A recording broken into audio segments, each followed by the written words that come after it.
Hello, everybody. I'm David Schuster, and welcome to the conversation. So many of us are increasingly concerned about the future of our planet and what it's going to be like for all of us. And there are a number of scientists and academics who believe there are some increasingly interesting signs and warnings that are now coming from the Amazon basin in South America. So here to talk about that is Pedro Andrade. He is a Brazilian author, journalist, and television presenter. He has a show coming up on Vice TV known as Unknown Amazon. It's a program that debuts on July the 13th at 10 p.m. all about the Amazon. Pedro, welcome to the program. First of all, explain the significance of the Amazon.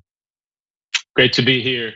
Well, I mean, whatever happens in the Amazon really is going to impact us all. That's just a fact. I mean, it's easy to look at the Amazon as this far place, this distant place, but when you actually get down there, you understand that, I mean, there will be an impact in terms of climate change, in terms of global warming, in terms of sustainability. So for me, it was the experience of a lifetime, and it was really eye-opening. I've always dreamed of going to the Amazon. I think the Amazon fascinates us all. But I was born and raised in Brazil, but I've been living in New York for 20 years. I host a travel show. I went to 65 countries, and I just now had a chance to actually fulfill this dream and go down there. And I was blown away and shocked, and worried. I mean, whatever happens in the Amazon, like I said, this place is one of the most environmentally important places on earth, and that's a fact. You're saying this is your first time down the Amazon. What surprised you about the experience? Because you have traveled so much around the world and you've seen so much. What jumped out to you? Well, I think what surprised me was the fact that, we're used to reading about the political turmoil in Brazil. We're used to reading about wildlife trafficking. We're used to reading about wildfires in the Amazon. But we forget that, about 10 million people live in this place. So I was curious to know who actually lived, who were the guardians of the Amazon. And unfortunately, I was shocked by how dire, how worrisome the situation is. When I was born, 1% of the Amazon had been destroyed. Now 21% of the Amazon, as we know, have been destroyed. If we reach a number like 39, 40%, we'll reach a tipping point and the Amazon will become this huge savanna. This will destroy cities. I mean, it will raise sea levels. And I was also surprised to see that there are ways to actually profit and explore the Amazon. I didn't know that was possible. I think empowering indigenous communities, for example, is key to find a solution. Well, what are some of the other ways, in other words, that you can essentially use capitalism both to help the indigenous people, but also protect this treasure? Well, we need to give these people that live in the Amazon opportunity. So I saw a lot of people, for example, in one of the episodes, we go to a Quilombola community. Quilombola are communities that are made of slave descendants, slaves that were able to run away. For you to have an idea, during the 17th and 18th century, about 450,000 slaves were brought here from Africa. Over 5 million were taken to Brazil. So you have all of these slices of Senegal, for example, in the middle of the largest rainforest on earth.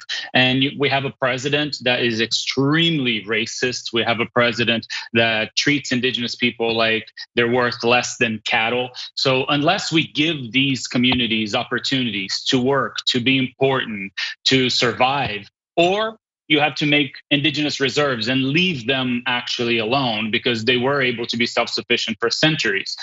So what we can't do is just open the Amazon so people, not just Brazilians, but Chinese people, American corporation, for example, to walk into the Amazon, profit, and just leave that whole territory destroyed. We need to actually give them the power, the people that live in the Amazon, to preserve the Amazon, if you will. And it sounds like their economic conditions, though, are getting worse. Yeah, no doubt. For you to have an idea, you have 10 million people living in the Amazon, but you have about 40 to 60 million heads of cattle. This means that farming has been destroying the Amazon. It's a humongous problem. I mean, 1/3 of the trees around the world are in the Amazon. 20% of the flowing fresh water in the planet is in the Amazon. So like I said, if you actually pay attention to these numbers, if the Amazon was a country, it would be the 6th largest country in the world. And once again, we go about our days and we just think that whatever happens there won't affect us. It's not true. We really should be protecting these communities. Was there something specific that you saw in nature of the Amazon, or something maybe that you're featuring in the show that really jumped out to you in terms of the breathtaking nature of the beauty and the species that are there?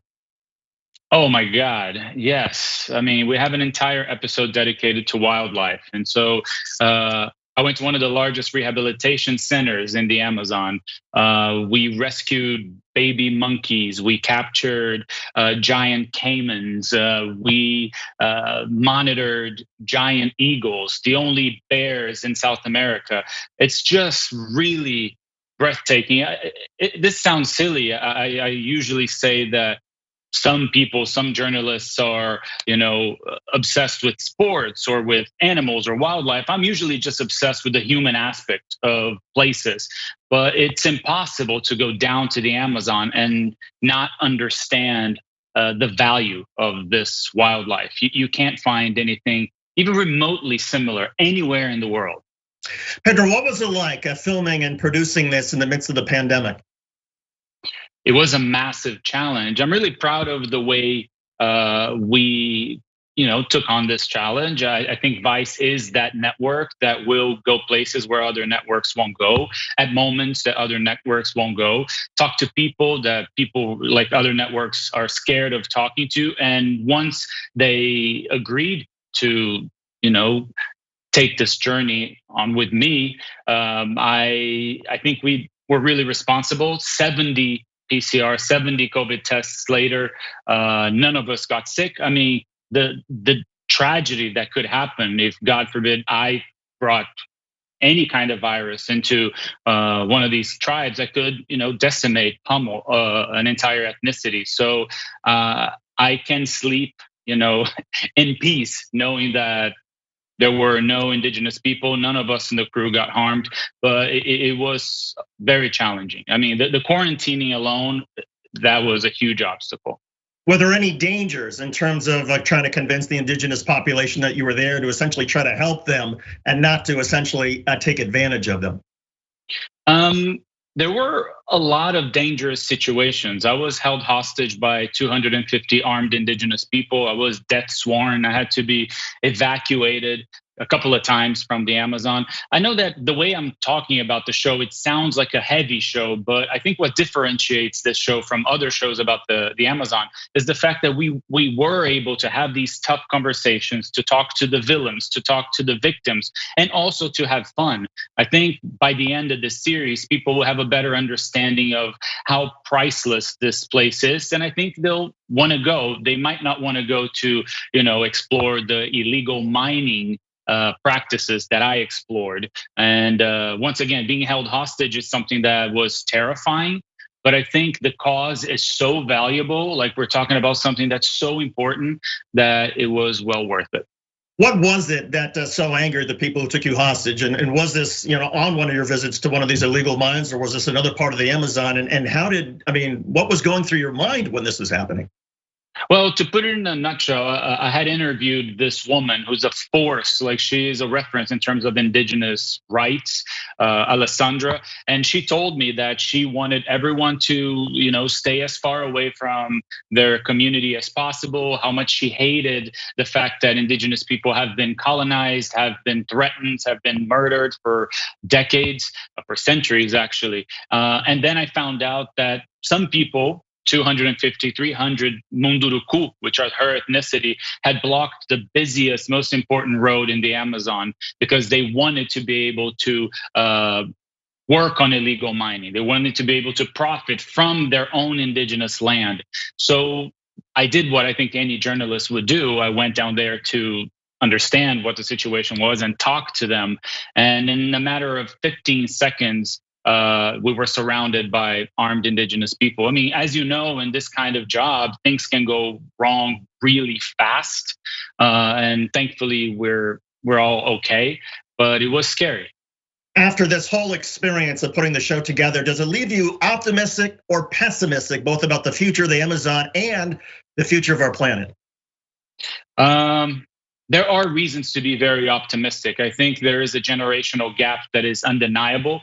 You see young people really taking charge of this battle and really understanding how important this is. I think today our generation is a lot more aware than my parents' generation, for example. So that gives me optimism. I think the first thing you can do in order to solve a problem is to diagnose the problem. And I think we've gotten to this place. With that said, I think there are a lot of money-hungry people, horrific politicians that are a huge threat to the Amazon and to the world.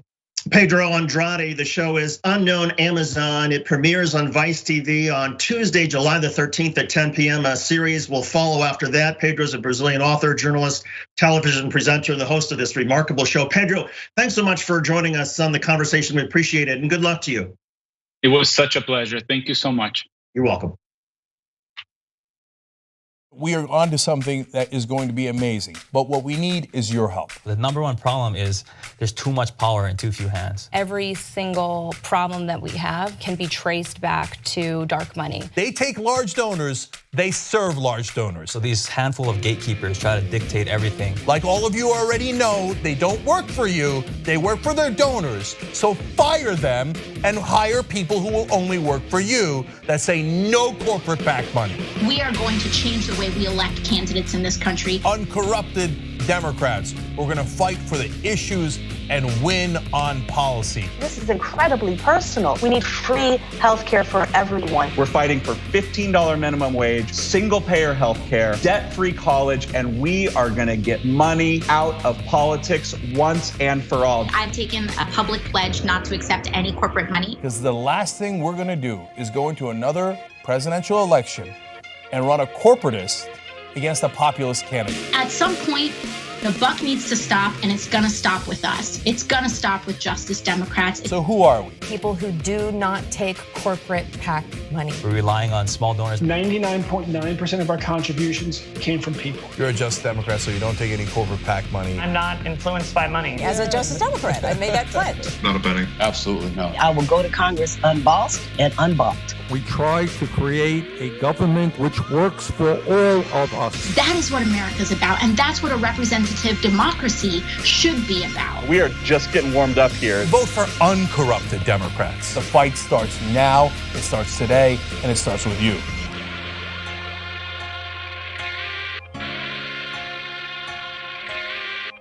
I've been honest with him. Like, yeah, I was upset with you and I shouldn't have done it. But instead I was like, I'm just trying to protect my engagement ring. Did you know that more than 20% of the world's oxygen comes from the Amazon? Why? Because of trees. I know what you're thinking. Of course! So what do we want to do? We want to plant more trees so we can save the climate. It's quite literal. So that's what leads to our new partner, Plant Your Change. Love it. It's so easy. What they do is you take the credit or debit cards you already have and you plug it into the system. And if you so choose, you get to round up every purchase to the nearest dollar and they plant a tree for you. Okay. Now you could also choose if you want to do it on only certain kinds of purchases or only so often, right? And there's nothing wrong with that. But literally every cent makes a difference here. It's Plant Your Change. And if you want to know more information, just go to tyt.com/trees. Let's go save the planet together.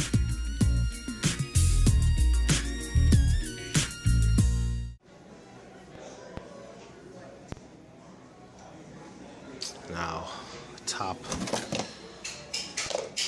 No. No.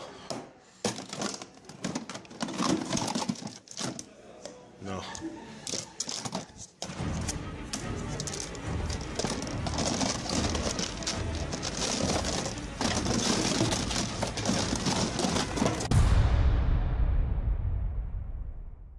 today, terrible day for the internet, terrible day for America. The internet as we know it is not going to exist anymore. A real dark day for information, and yet another way that they're bleeding out the democracy. We're now going to have these gatekeepers of information deciding what we can and can't see, and that's what scares me the most. Whether you're conservative or progressive or anywhere in the middle, this is the one thing we should all agree to. Protect the internet, because the establishment is coming for it. Don't let them destroy the internet.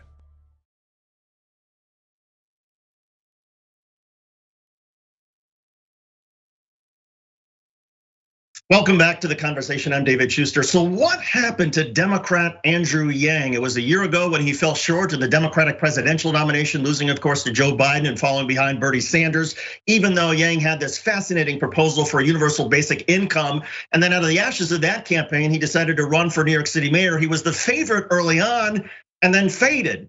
Not even finishing in the top two. Here to talk about what happened is Varun Nikor. He is the president of the Asian American Pacific Islander Victory Fund. It is a political action committee which backed Andrew Yang's mayoral campaign. Varun, what happened to Andrew Yang? Well, the most obvious is he didn't have enough votes. And I mean, sort of what that translates into is in terms of New York City politics is he didn't have the coalitions that he needed and just wasn't able to come out ahead. I think there's many sort of, layers of the onion we can peel back, but I think to kind of get to the heart of it, frankly, he wasn't able to sort of have this propelling moment that really caused all corners of the city, or at least key voting blocks and coalitions to support him. Were there any self-inflicted errors that maybe proved to be fatal? And I'm thinking, for example, I mean, he said that, look, I had an apartment in New York City when the pandemic hit. I got my family out of there. A lot of New Yorkers took offense to that, saying, no, he should have been tough as a New Yorker and stayed there. It seemed like that was pretty devastating to him.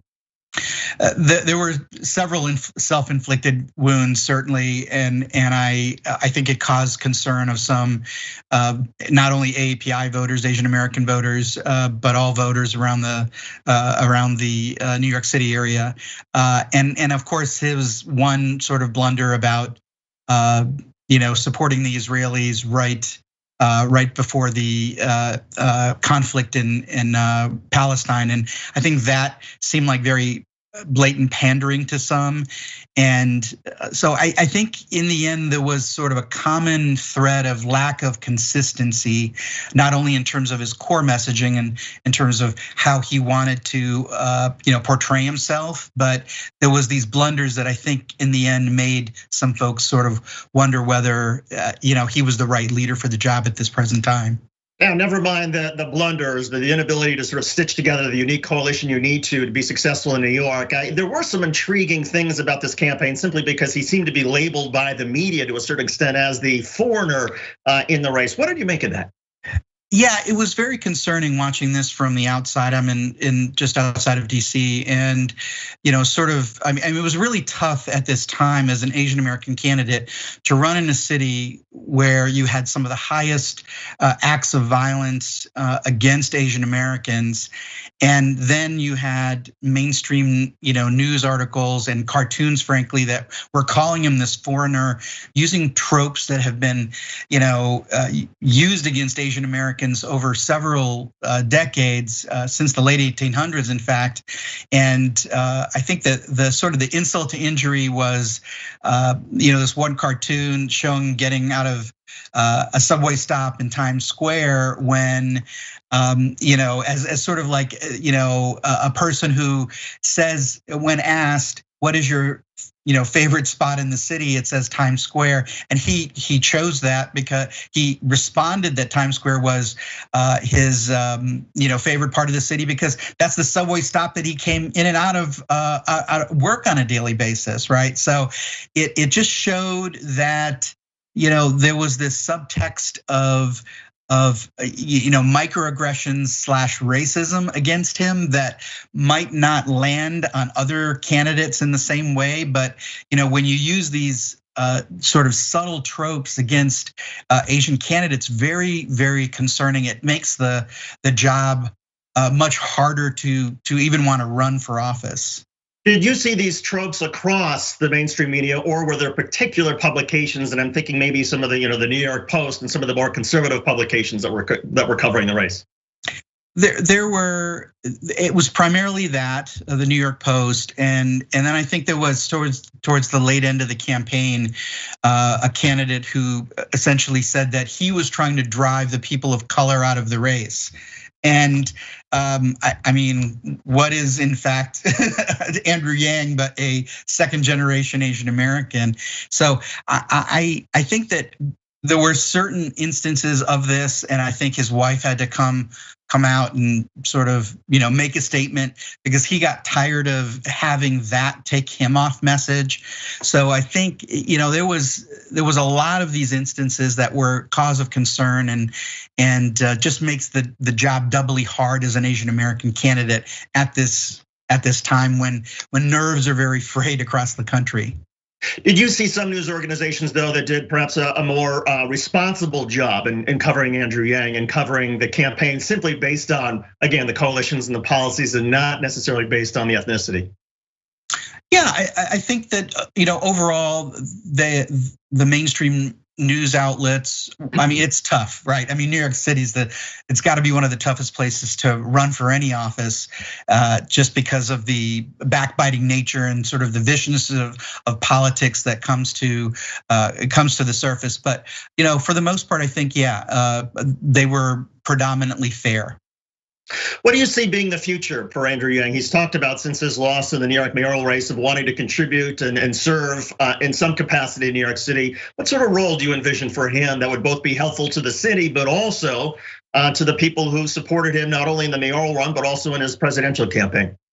I think he definitely has a future, and he has a future because he has a following. And there were a lot of supporters, donors who were captivated by his vision, frankly, for not only changing New York City, but when he was running for president, how he wanted to speak to many things that a lot of candidates didn't speak to. So I think he definitely has a future, and I think he's making those plans.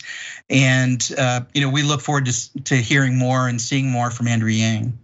Are you very optimistic that we'll get to a point when an Asian American presidential candidate or politician seeking the office of mayor of New York City can be defined really not by what they look like or their ethnicity or their family background, but simply more based on their policies?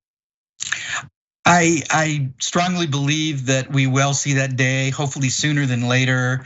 We all have high hopes for Kamala Harris, and certainly there are great folks running for mayor in this, Asian Americans who are running in the city of Boston, Michelle Wu, and in Cincinnati, Aftab Purival.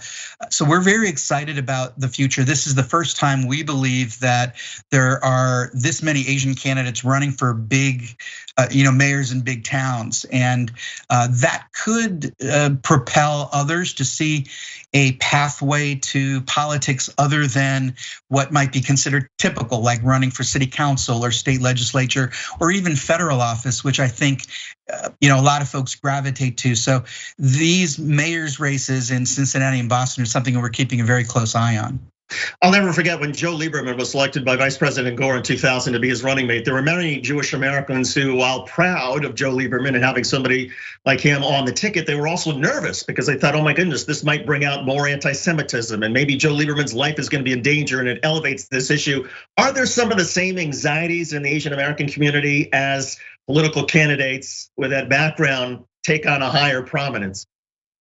That is always a concern, I would say, for any disadvantaged group or underrepresented group when they first make this run for office. I worked on the Al Gore campaign, and I was there in the office when Joe Lieberman walked by, and at the time he was an inspiration to many. A lot of folks were motivated to see him run at the time.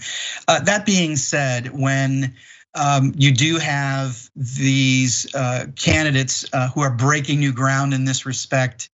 There is that nervousness. When Joe Kennedy was running for office, there was this concern that, hey, this could be the first Catholic. What would this mean in terms of the viciousness of the race? And there was that concern even way back then. Do you see much racism to this day among most mainstream voters towards Asian American candidates in the same way that a lot of people say there's still, racism and anti-Semitism to other candidates? I think it's just situational in most respects. I'm not sure I would paint it with a broad brush and say, all candidates who run face this. I think it's on the margins. Yes, occasionally it happens. There's certain areas where we're keeping an eye on, across the country that are potential early warning indicators. But we, overall, I think it's a hospitable landscape for Asian Americans to run for office. Since Donald Trump got elected in 2016, it drove out obviously many women to run for office and a lot of people of color and specifically Asian Americans. And so I think the future is bright, and we shouldn't let the fear of this potential, these potential acts kind of keep anybody away from serving in public office. I agree with you. I do think there is a silver lining to the Trump era. Maybe it is that it's causing a lot of people to be more engaged in politics, more civically minded than before, because in part, so many of us are afraid of what the Donald Trump era is bringing. But in any case, Varun Nikor, he's the president of the AAPI Victory Fund. And Varun, good of you to join us today. Thanks so much for doing this. My pleasure, David. Thank you. You got it. And that will do it for our show on this day. On behalf of Asher Cofield and the rest of the gang at the Young Turks and at The Conversation, I'm David Schuster. Thanks for watching.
turn. All right, we do the news, we do serious news, and oftentimes we have fun with it. So, ta-da, Young Turks. Great open. Isn't it? Nailed it. As always, I'm here every day, kind of. So we've got stories about Republicans and Tucker Carlson, Marjorie Taylor Greene, and all of the nonsense. Of course, the Democrats as well. Right?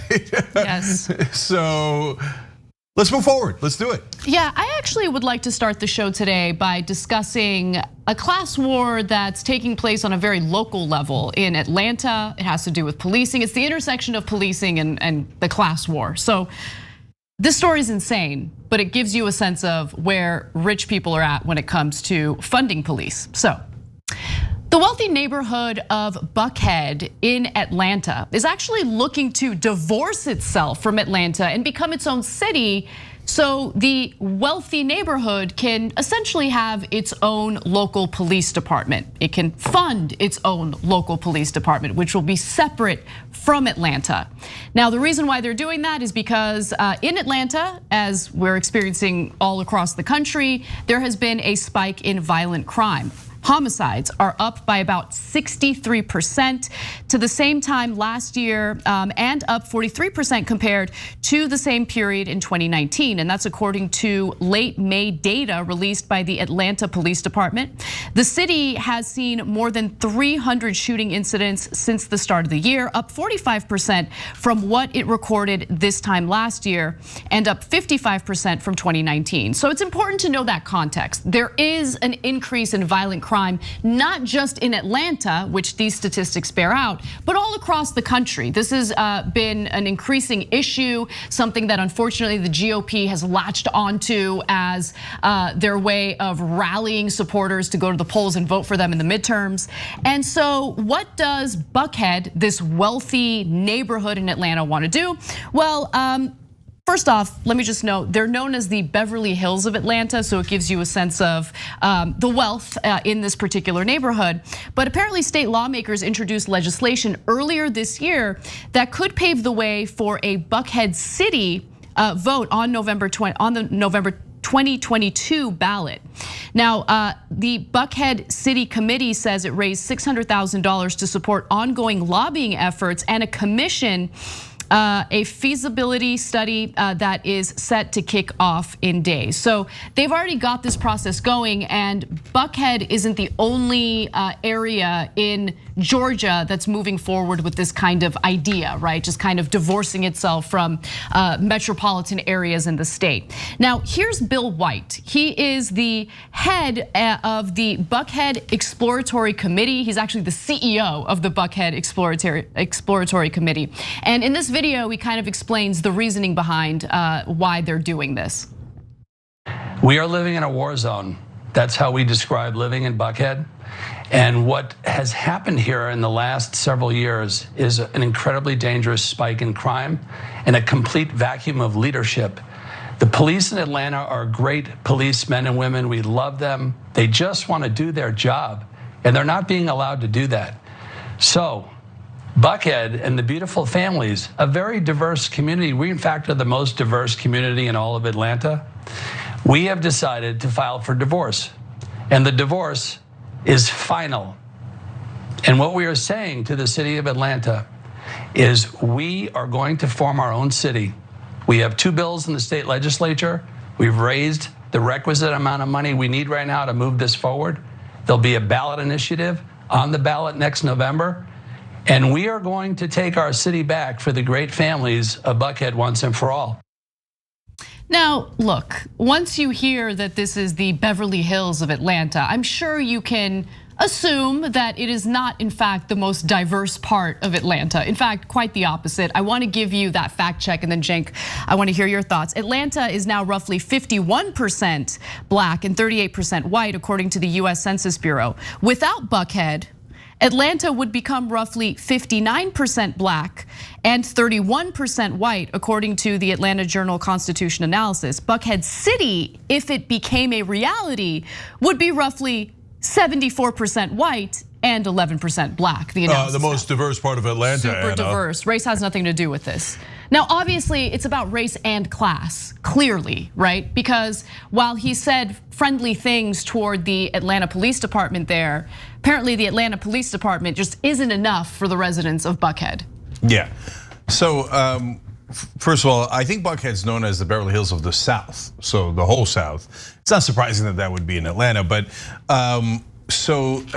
he says it's a war zone. Look, crime has gone up everywhere, and that's a really interesting topic, and I want to talk about it in a little bit. But is Buckhead a war zone? No, it's not a war zone, okay? So now, his diversity claims are hilarious. By the way, if Atlanta was 75% black and 11% white, as roughly speaking, that wouldn't be that diverse either, right? It would be predominantly black. But Atlanta's actually has a very good split, as Anna just told you, of black and white. But for Buckhead, they think 11% black is about as diverse as we want to be. And on top of that, I'll pretend we're the most diverse, which makes no sense at all, obviously, right? But Anna's right. So there's no question that, or I would be very surprised, let's put it that way, if there wasn't a racial component to this. And I remember going to Grosse Pointe, Michigan, and there were signs at different places that said Detroit residents not welcome. Okay, so I wonder why. Yeah, or now I don't think that they probably didn't say it that way in the year 2018 or so that we were there.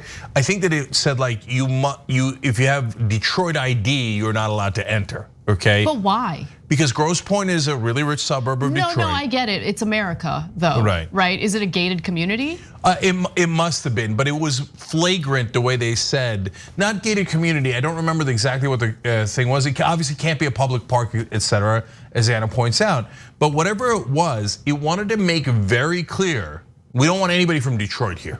Okay, and it was like we were shocked that they bothered to put up a sign because they could just say no when people come in, right? And so is there a phenomenon like that in Buckhead? Likely, right? But it doesn't really matter if they do it informally now, because this guy's saying, let's do it formally, let's separate. Yes. And so now what's the point of separation? I'm gonna get to class in 1 second. The point of separation is to say, okay, now we want to have our own police, which becomes like basically private security guards and that, so separate from Atlanta because we're wealthier and we, etc. Because police are mainly to protect property in this country, unfortunately. They should also protect our lives, etc. But basically, it's to wall yourself off from Atlanta. So those signs will come next, just like they have in Grosse Pointe, right? People of Atlanta not really welcome here, right? But even if you said, hey guys, I don't think it has anything to do with the race. First of all, welcome to America, nice to know you, okay? You'll find this place interesting because apparently you're not from here. Okay, fine, let's assume it for a second.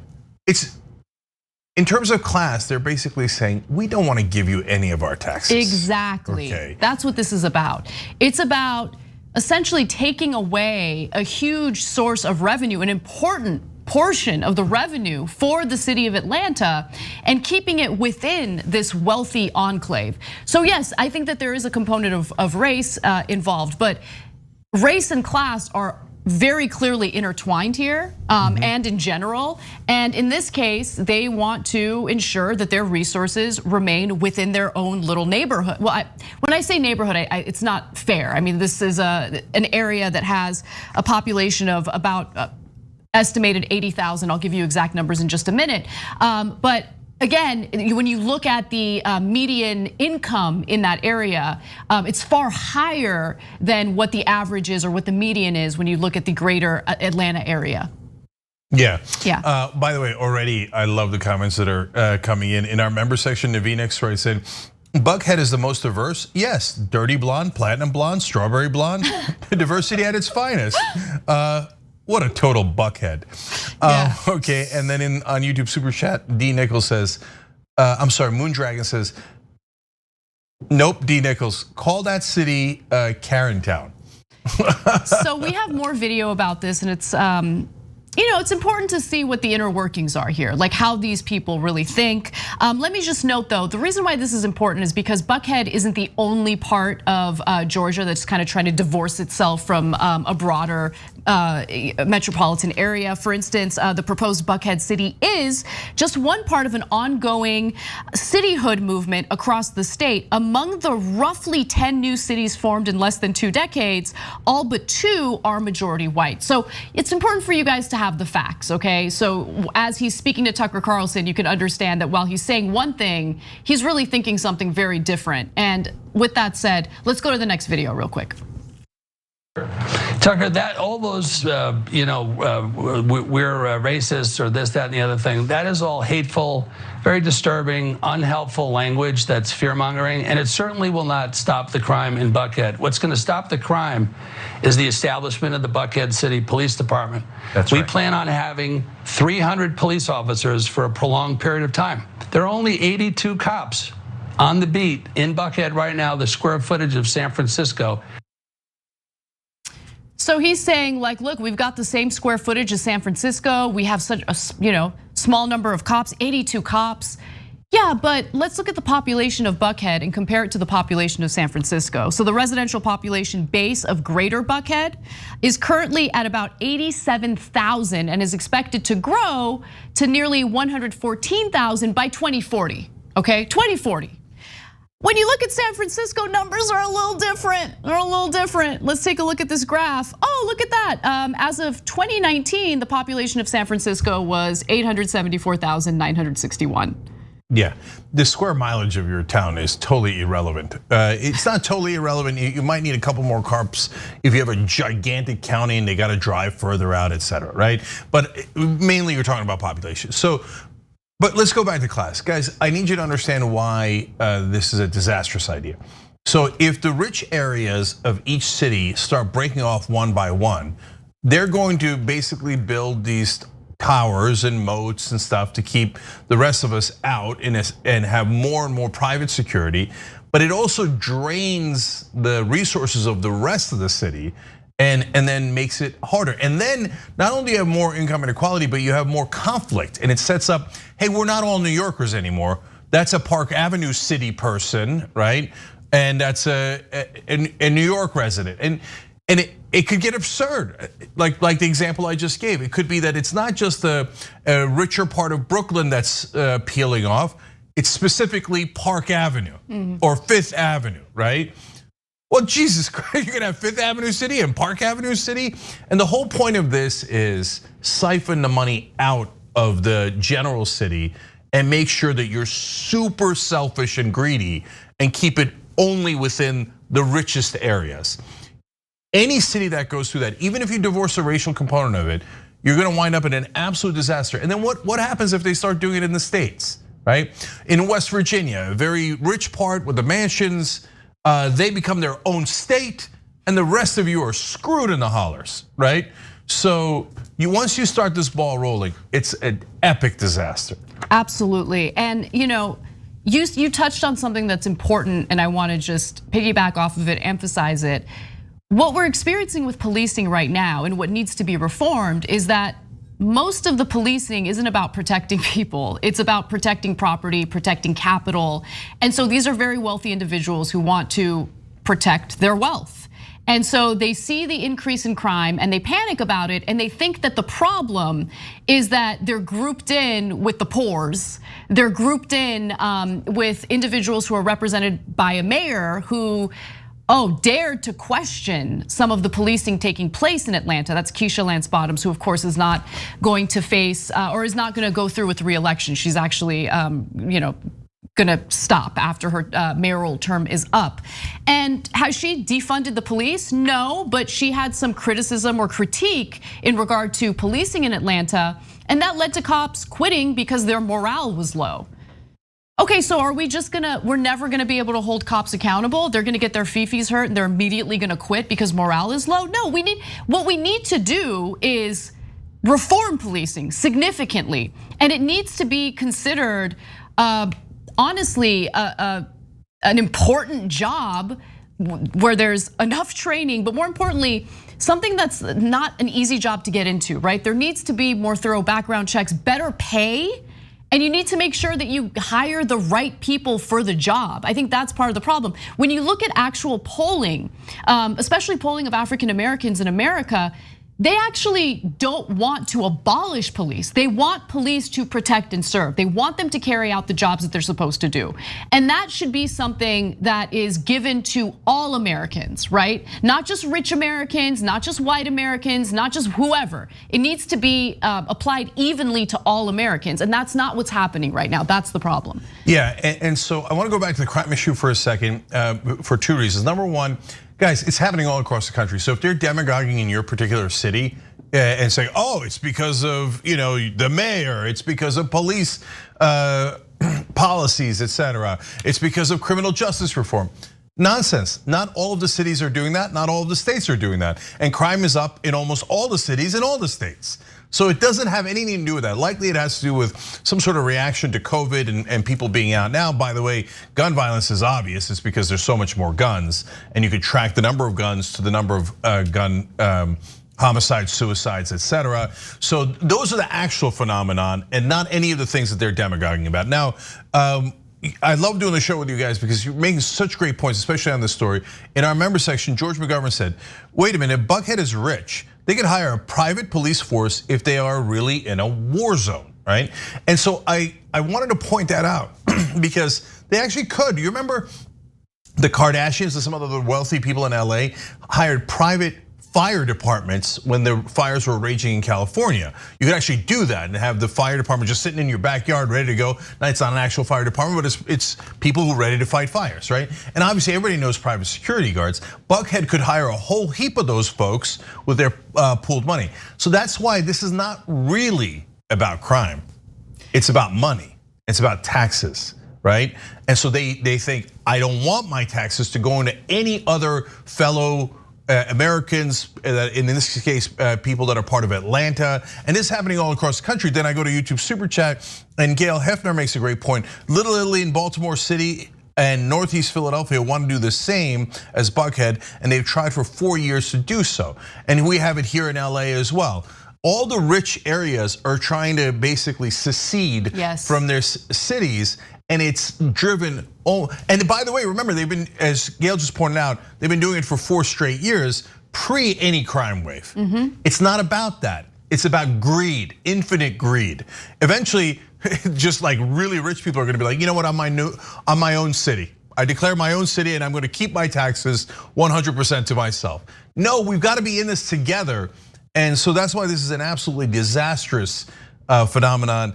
And then I wanted to make the same point. D. Nichols said, I'm still trying to figure out why Tucker looks like he just got his favorite toy taken away from him for bad grades in class. Will he ever fix his face? What's the nonstop, perpetual?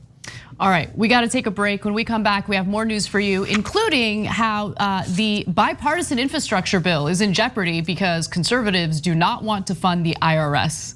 We'll be back with that and more.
During the social break here, Hapless Harry writes in the member section, I worked in Grosse Pointe a few years back. The drive towards the outskirts of Detroit from Grosse Pointe couldn't be more stark.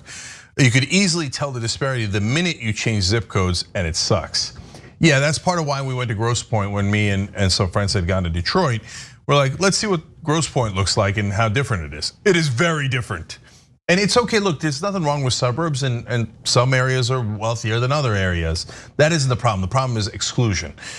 Mickey C, the silver haired dragon, says, I'm sure that it's dangerous enough for people of color to live in, work in, and pass through Buckhead, of course you mean. Can you imagine if they hire their own private police force with their own rules? Maybe it's their plan to drive out the few people of color who are there. That's another interesting point. Perhaps that guy doesn't like diversity quite as much as he lets on, right? Or he claims. Moondragon with a nice comment on YouTube Super Chat, thank you, saying, Jack, I wanted to thank you for the bonus episode on Tuesday. You clearly care about those with whom you work, kudos. Thank you guys, we appreciate all the wonderful comments you guys have left. And yeah, it's with so many, bad folks out there, let's just leave it at that.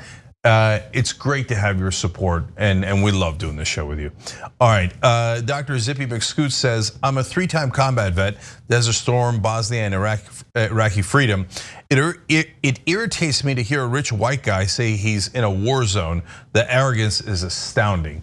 Yeah, of course, that's why. If you've ever been to Buckhead and Beverly Hills and those places, they're not war zones, that's insanity, okay? But yes, crime is up. So Peter Hamby says the name of the Georgia location seems off. Hold on, Buck's Head, there we go. That's probably a good revision.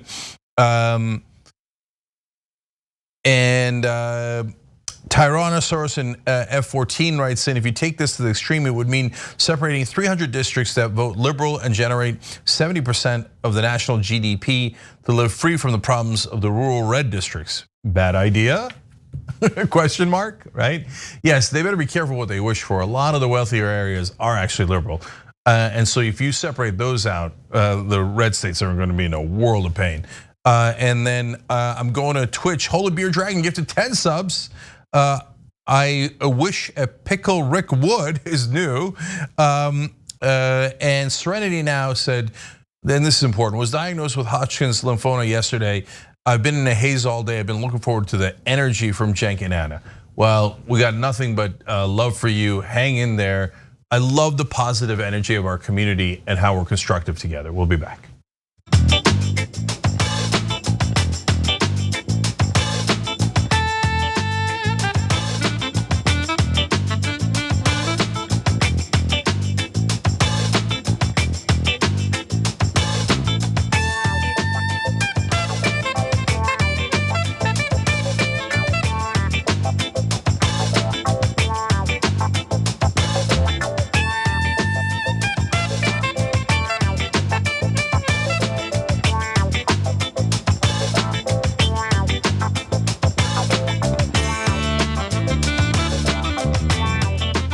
Back on the Young Turks, Cenk Uygur Kasparian with you guys. News. So conservative groups are doing what they can to ensure that the IRS continues to be underfunded so wealthy people can get away with evading taxes. That is the latest update in regard to Biden's bipartisan infrastructure bill, the deal that he has struck with members of the Senate, GOP members of the Senate, who might maybe vote in favor of this version of the infrastructure bill. Now, of course, Republicans don't want to increase taxes on the rich. So as part of the deal, what they would do is agree to some funding for the IRS to kind of, be able to recoup some of the money that was evaded or the taxes that were evaded by wealthy individuals. But looks like various groups, conservative groups specifically, are writing strongly worded letters to GOP lawmakers to make them remember who their daddies are, right? We're the donors. Don't mess with us, do not fund the IRS. Now, among the conservative groups spearheading the opposition are the Committee to Unleash Prosperity, which is a funny name. It's very leashed, yeah. So they just want to unleash it for the poor billionaires. Right, FreedomWorks, the Conservative Action Project, and the Leadership Institute. They're preparing a letter that warns Republicans should not negotiate with the White House unless they agree to no additional funding for the IRS. Now, the letter is expected to gain the support of 12 other conservative groups because wealthy people love funding these conservative groups that then lobby Congress to basically keep this system rigged against workers and people who actually do pay their taxes. And also Jason Pai, who is a lobbyist from FreedomWorks, says that enforcement of tax laws is one thing, but what people are concerned about is aggressive audits. And by the way, those aggressive audits do take place. It's just that since the IRS is underfunded, the aggressive auditing takes place toward people who don't make much money because their taxes tend to be far more simple and easy to audit. Whereas wealthy people takes a lot more resources because their taxes are super complicated. Now, who else is behind this? This is the important detail here. The groups leading the opposition to the IRS budget increase include those that have received funds from major conservative donors, including the Mercer Family Foundation, the Sarah Scaife Foundation, and Donors Trust. One signatory of the letter, Phil Kerpen of American Commitment, worked for 5 years at Americans for Prosperity, the main political arm of the, of course, influential Koch network. And remember, in the original infrastructure bill, Biden had proposed $80 billion to help fund the IRS so they can do the correct audits of wealthy people and recoup that money that they've been evading in taxes. But in the bipartisan infrastructure deal, they cut that down to $40 billion.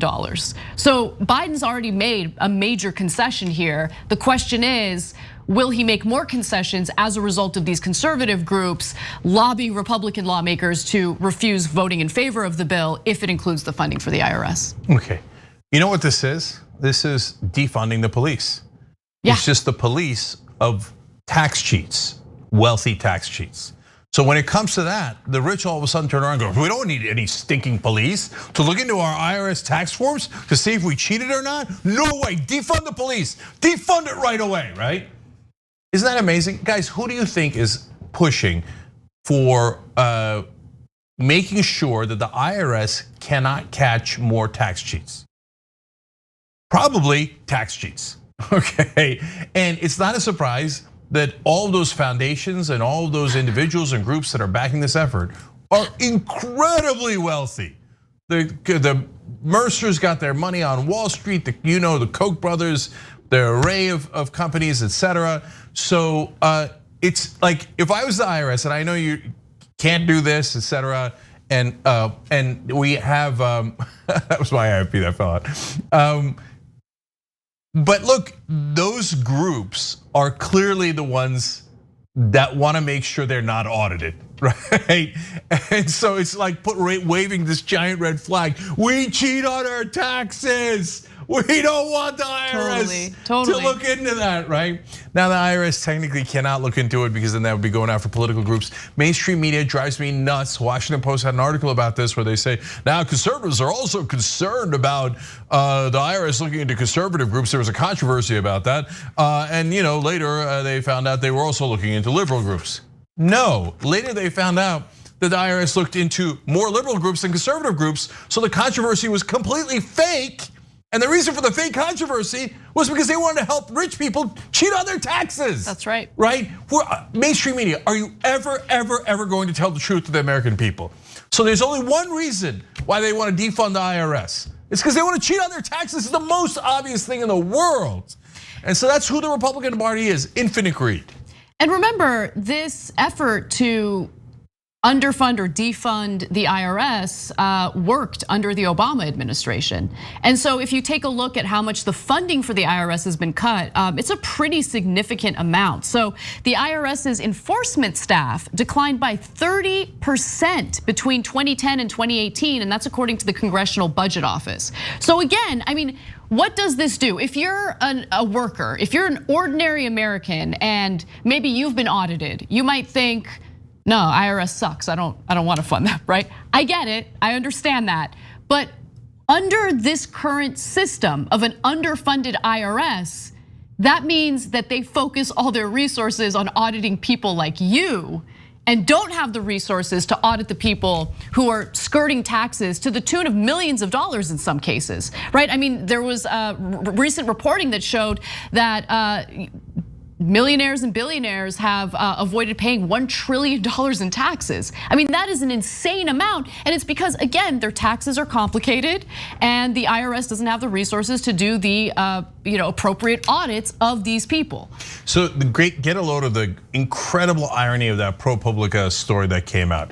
Now the Republicans are using it as an excuse to make sure that the IRS is further defunded. They're like, you see, somebody at the IRS apparently leaked, which by the way, they don't know that it's from the IRS, but apparently someone leaked that the rich are paying almost no taxes. That's an outrage. Why? Because the rich are paying no taxes and the rest of us have to pay taxes they're not paying? No, it's an outrage that you found out. Those are our beloved donors. How could you do this to them? That's it, we should defund the IRS even more, right? Guys, like, look, if you're a rational person, you know the Republican Party is all about greed. That's all it's about. If you got hooked by like, oh, I don't know, abortion or race, I don't know, I don't really love black people, etc. Okay, that's on you, but they're also picking your pocket. The other ProPublica story that Anna was referring to showed that people who get the earned income tax credit that make $20,000 a year, those are the working poor. You have to work to get that. They get audited, the $20,000 people a year get audited at a greater rate than people that make $400,000 a year. Why? Because the process for auditing those people is automated and requires less staff. The process for auditing wealthier people is manual. It requires people to go into there and do a forensic audit of their incredible wealth. So when you defund the IRS, the people who get away with things the most are the rich, but you're still getting audited. Okay, now one of the reasons to do this on top of equity and justice and having to fund the government overall is because when the Republicans scream, for example, how are you gonna pay for that? Or Anderson Cooper or other millionaire anchors scream that. In this case, the studies show that if you put in $40 billion into this, which is what they're planning right now in the compromise, that you will get in return $140 billion in revenue.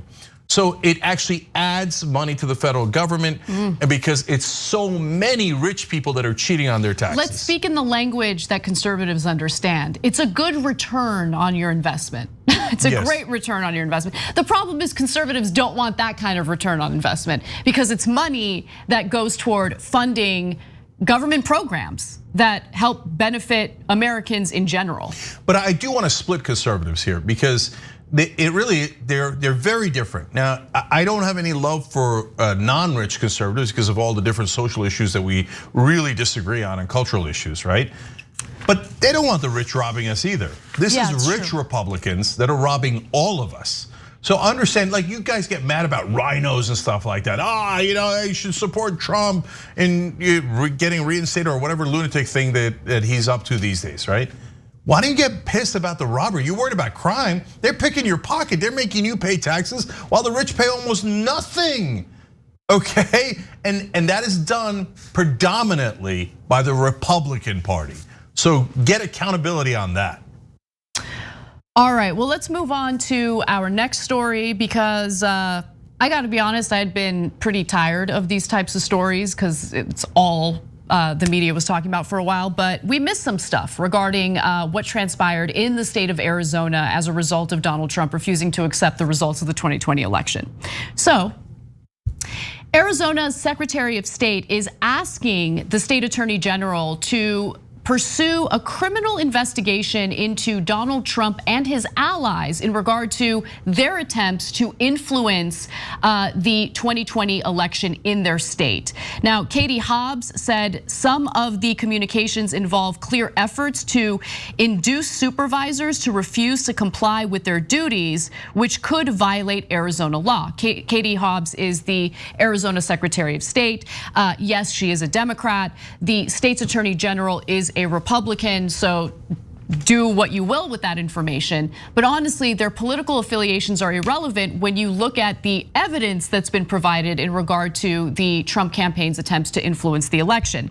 As you said just last week, Katie Hobbs says, fair elections are the cornerstone of our republic, and they start with rational laws that protect both the right to vote and the accuracy of the results. Hobbs wrote in her letter to Berdovich, seeking an investigation. Arizona law law protects election officials from those who would seek to interfere with their sacred duties to ascertain and certify the will of the voters. Now, she cited text messages and voicemails from the White House and Trump's personal attorney, Rudy Giuliani, and the Arizona Republican Party chair, Kelly Ward, to the Republican members of the Board of Supervisors as her reasoning for why there should be a criminal investigation into this. There were two separate attempts, by the way, by Trump to reach Republican Supervisor Clint Hickman in the weeks after the election as the president's allies sought to alter the election results. At the time, Hickman was chairman of the Board of Supervisors, the elected body that oversees elections in the state's most populous county. Now, Hickman received the first call from the White House switchboard on December 31st, while he was out celebrating the coming New Year with his wife and friends. He let that go to voicemail, and then a second call came on the night of January 3rd. Hickman sought to avoid talking to the president because of ongoing litigation and let the call go to voicemail. And then you have Rudy Giuliani getting involved as well, and I'll give you those details in just a minute. But Cenk, thoughts? You know, the hilarious part of this is that the Republicans are like, there's been problems with the election and fraud and potential interference by Hugo Chavez. He probably got out of his grave and came over here and interfered. And Trump's latest theory is the Italians did it. Obviously. Okay, interesting theory, right? But this is actually direct, illegal election interference. Someone involved in an election can't call the people counting the votes and apply pressure to them. That's ridiculous. Of course they can't do that. That's illegal. So since they attempted election meddling, but the election meddling didn't work, does that mean that just talking about this is ElectionGate? Should we stop talking about it? ElectionGate. Okay, but look, her request, in all seriousness, is perfectly reasonable. If Joe Biden was going around calling election officials saying, you better change the vote, there's been problems and you could have political issues and all the different threats, intimidations, and also rewards that they were thinking of doing, you'll be a hero and be celebrated in Republican circles, wink, wink, if you do the things that we want. I would say, that's terrible. Of course Joe Biden shouldn't do, that's crazy. No way, right? Trump does it, of course, all the Republicans are like, election interference is awesome. ElectionGate or whatever. No, totally. Okay, right. No, so now let's move on to Rudy Giuliani, who embarrassed himself repeatedly following the 2020 election and all these court battles where judges were like, bro, do you have any evidence? No, I don't, I'm just wasting your time. That's what Rudy Giuliani did several times. Now, apparently Giuliani had made calls to the supervisors before and after his November 30th meeting in Phoenix about the election committee with a handful of GOP state lawmakers. So he had said, quote, if you get a chance, this is in a text message that was uncovered by Arizona Republic. If you get a chance, would you please give me a call? I have a few things I'd like to talk over with you. Maybe we can get this thing fixed up. I really think it's a shame that Republicans sort of are both in this kind of situation. And I think there may be a nice way to resolve this for everybody. And then when it comes to the Arizona Republican Party chair, Kelly Ward, she attempted to pressure supervisors to stop the counting, to delay certifying the results, and to look into whether voting software added votes for Democrats. Her efforts continued as Trump's legal challenges fell short across the country.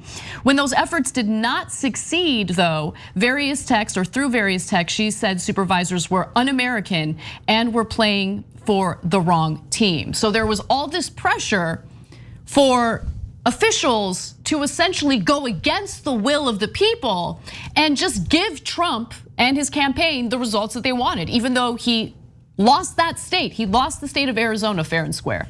Yeah, so Kelly Ward's saying, hey, we could really support you over the next 4 years. I'm heading up the Republican Party in this state, or you're un-American.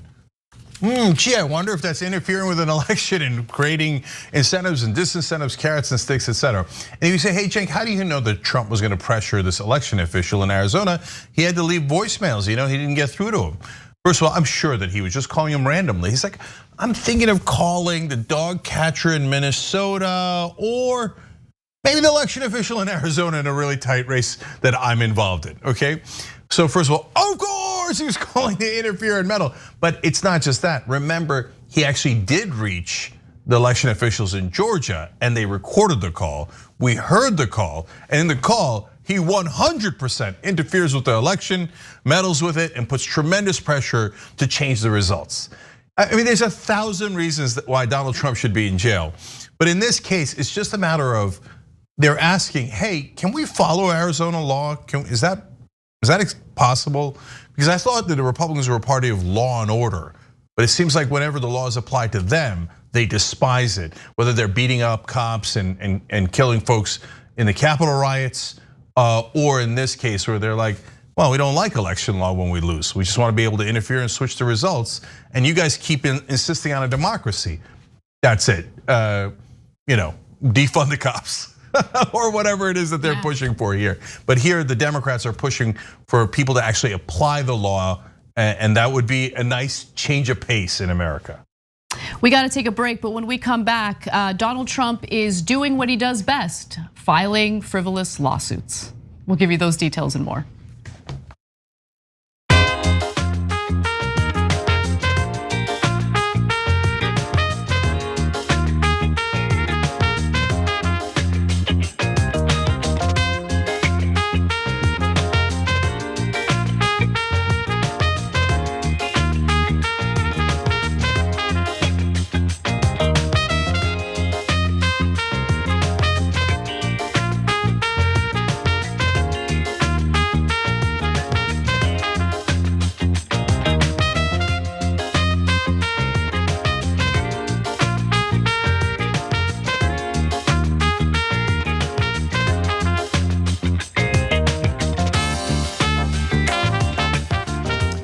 All right, back on TYT. Let's go over some member comments. Just Be Anti-Racist says, the rich avoid paying their fair share of taxes.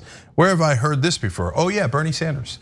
So that's true, but I'll tell you, I was just talking to someone this morning about Bernie Sanders and Elizabeth Warren. And I have to confess that I'm gonna register another general grievance, if you will. And it's not even Festivus.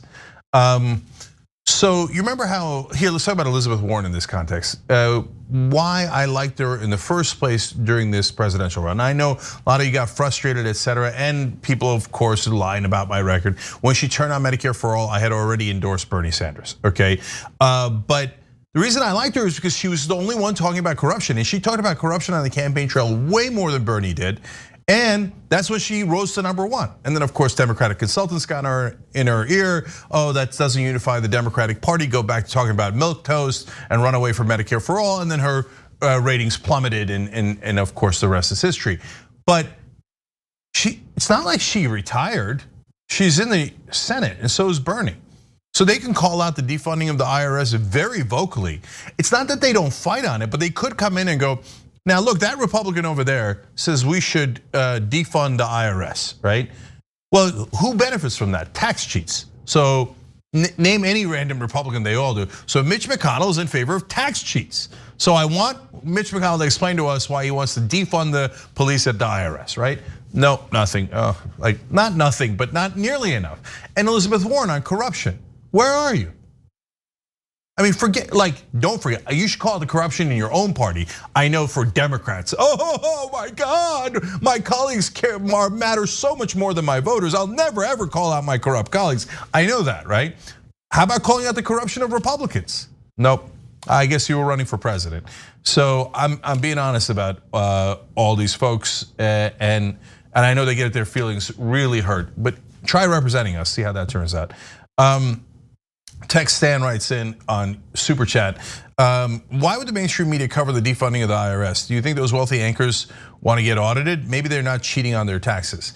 No, Washington Post writes a very skewed status quo article about it.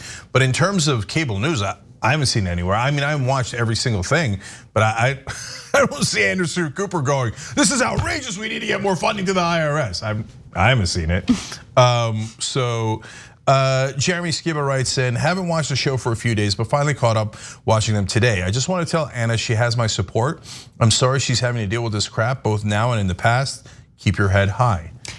Thank you. And I love you guys. Thank you for the support. I wouldn't be able to do what I do without you guys. So I'm super appreciative of everything that you guys have written in and sent me. It means a lot. Jeremy also wrote back in and said, I didn't know that. Yesterday was Anna's birthday. Happy birthday, Anna. Thank you. Okay, we'll be back.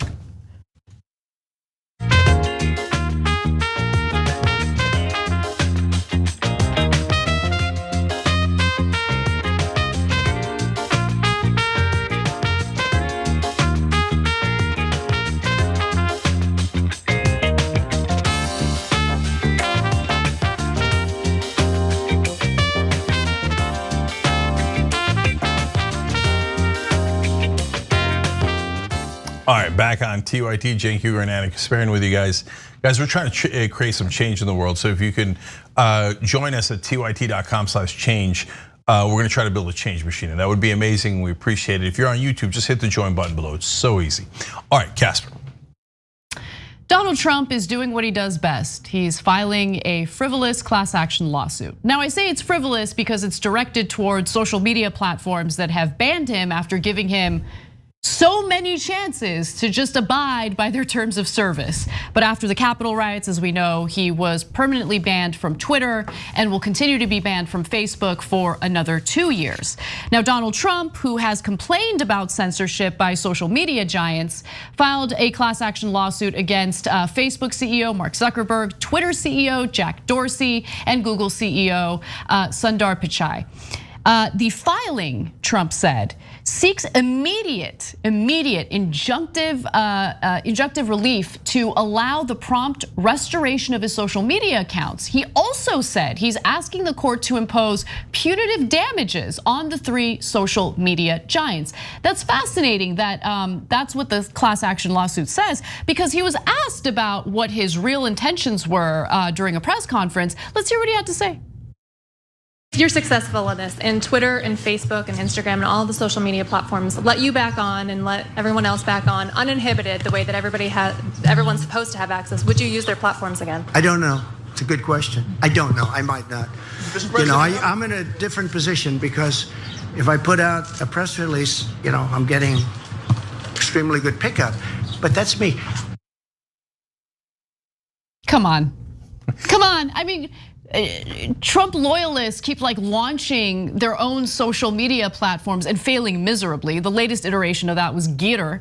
And then Trump himself, remember the office of Donald Trump or the desk of Donald Trump, which lasted a total of 1 month because he realized actually building your own social media platform, it wasn't meant to be a social media platform, but building your own platform that's meant to get as much attention as Twitter did for him. It's gonna take a lot of work. It's actually pretty hard to do. And you think he's gonna put in the work for that? No way. So let's talk about that first, and then let's get to 2 awesome ironies. So first off, as always, Trump's such a clown. He clowns everything, right? So he's like, Twitter, I don't need it, man. I'm gonna do my own platform. Well, it's not really a platform. Well, okay, it's really nothing. It's just a blank page. Oh, you guys didn't like the blank page where only I write? Okay, fine, I'll shut it down. From the desk of Donald Trump. Remember the tiny little desk he used to use for those signing ceremonies? So maybe they just overflowed. Why did he do that? Because he's lazy. He doesn't know how to set up a platform, and he's not gonna, and he's cheap. You think he's gonna hire the team that you need 20, 30, 40, 200 people to set up a platform and all those engineers? He couldn't manage his way out of a wet paper bag. He's got 6 bankruptcies, right? He'd be like, I'm lost in here, what's going on, right? And so then he files this lawsuit, and he has a history of this. He files the lawsuits for publicity and then doesn't follow through. A lot of times he doesn't even show up in court. They're like, what happened in the lawsuit? I don't know, Donnie got distracted, okay, went and had lunch. And so, and in this case, it's like, this is outrageous, they're blocking our voice, and I can't get my voice out if it would be because of this, and it's violated my freedom of speech. Are you gonna go on there? No, I don't need them. No, that doesn't help your case. No, that's true. That's a really good point. But obviously, he's lying. Like, he hates that he doesn't have access to these platforms. Of course, right? Like, but it's a double loss. He's lying, and it hurts his case, his theoretical case, which probably will never go to court. But I want to get to the two ironies, Anna, because they're so amazing. Number one is, I believe so much in the First Amendment. They took my freedom of speech away, and that is why I want to make sure that those private companies cannot do what they want to do.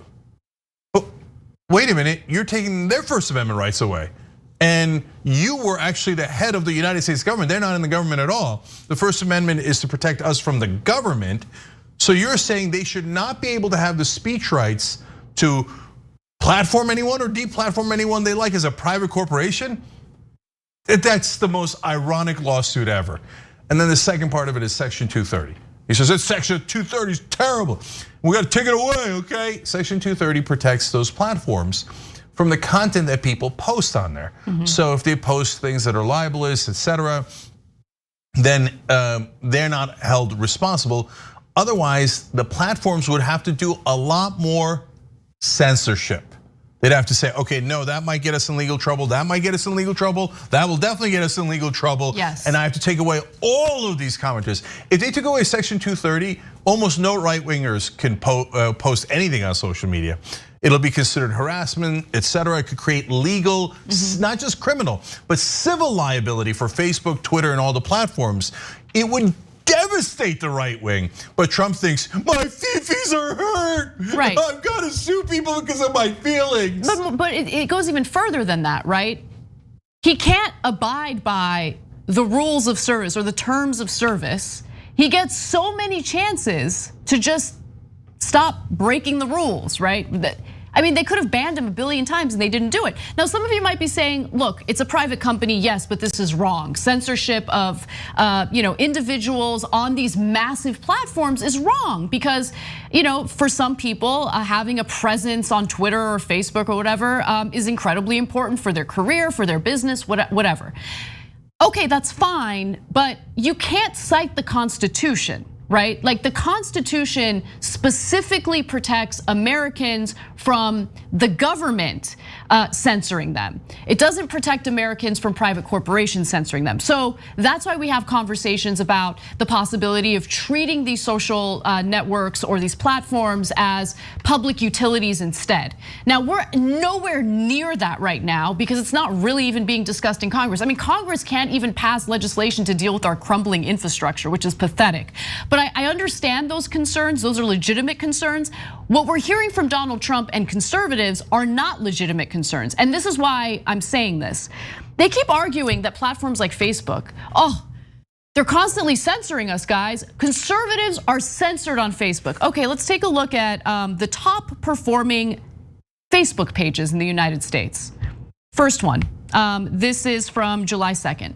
Number 1, Ben Shapiro. Number 2, twice, don't know what that is. Hold on, this is not the right. This is from July 1st, okay, my bad. So let me bring that up. Okay, number 1, Ben Shapiro. Number 2, Ben Shapiro. Number 3, Fox News. Number 4, Ben Shapiro. Number 5, Ben Shapiro.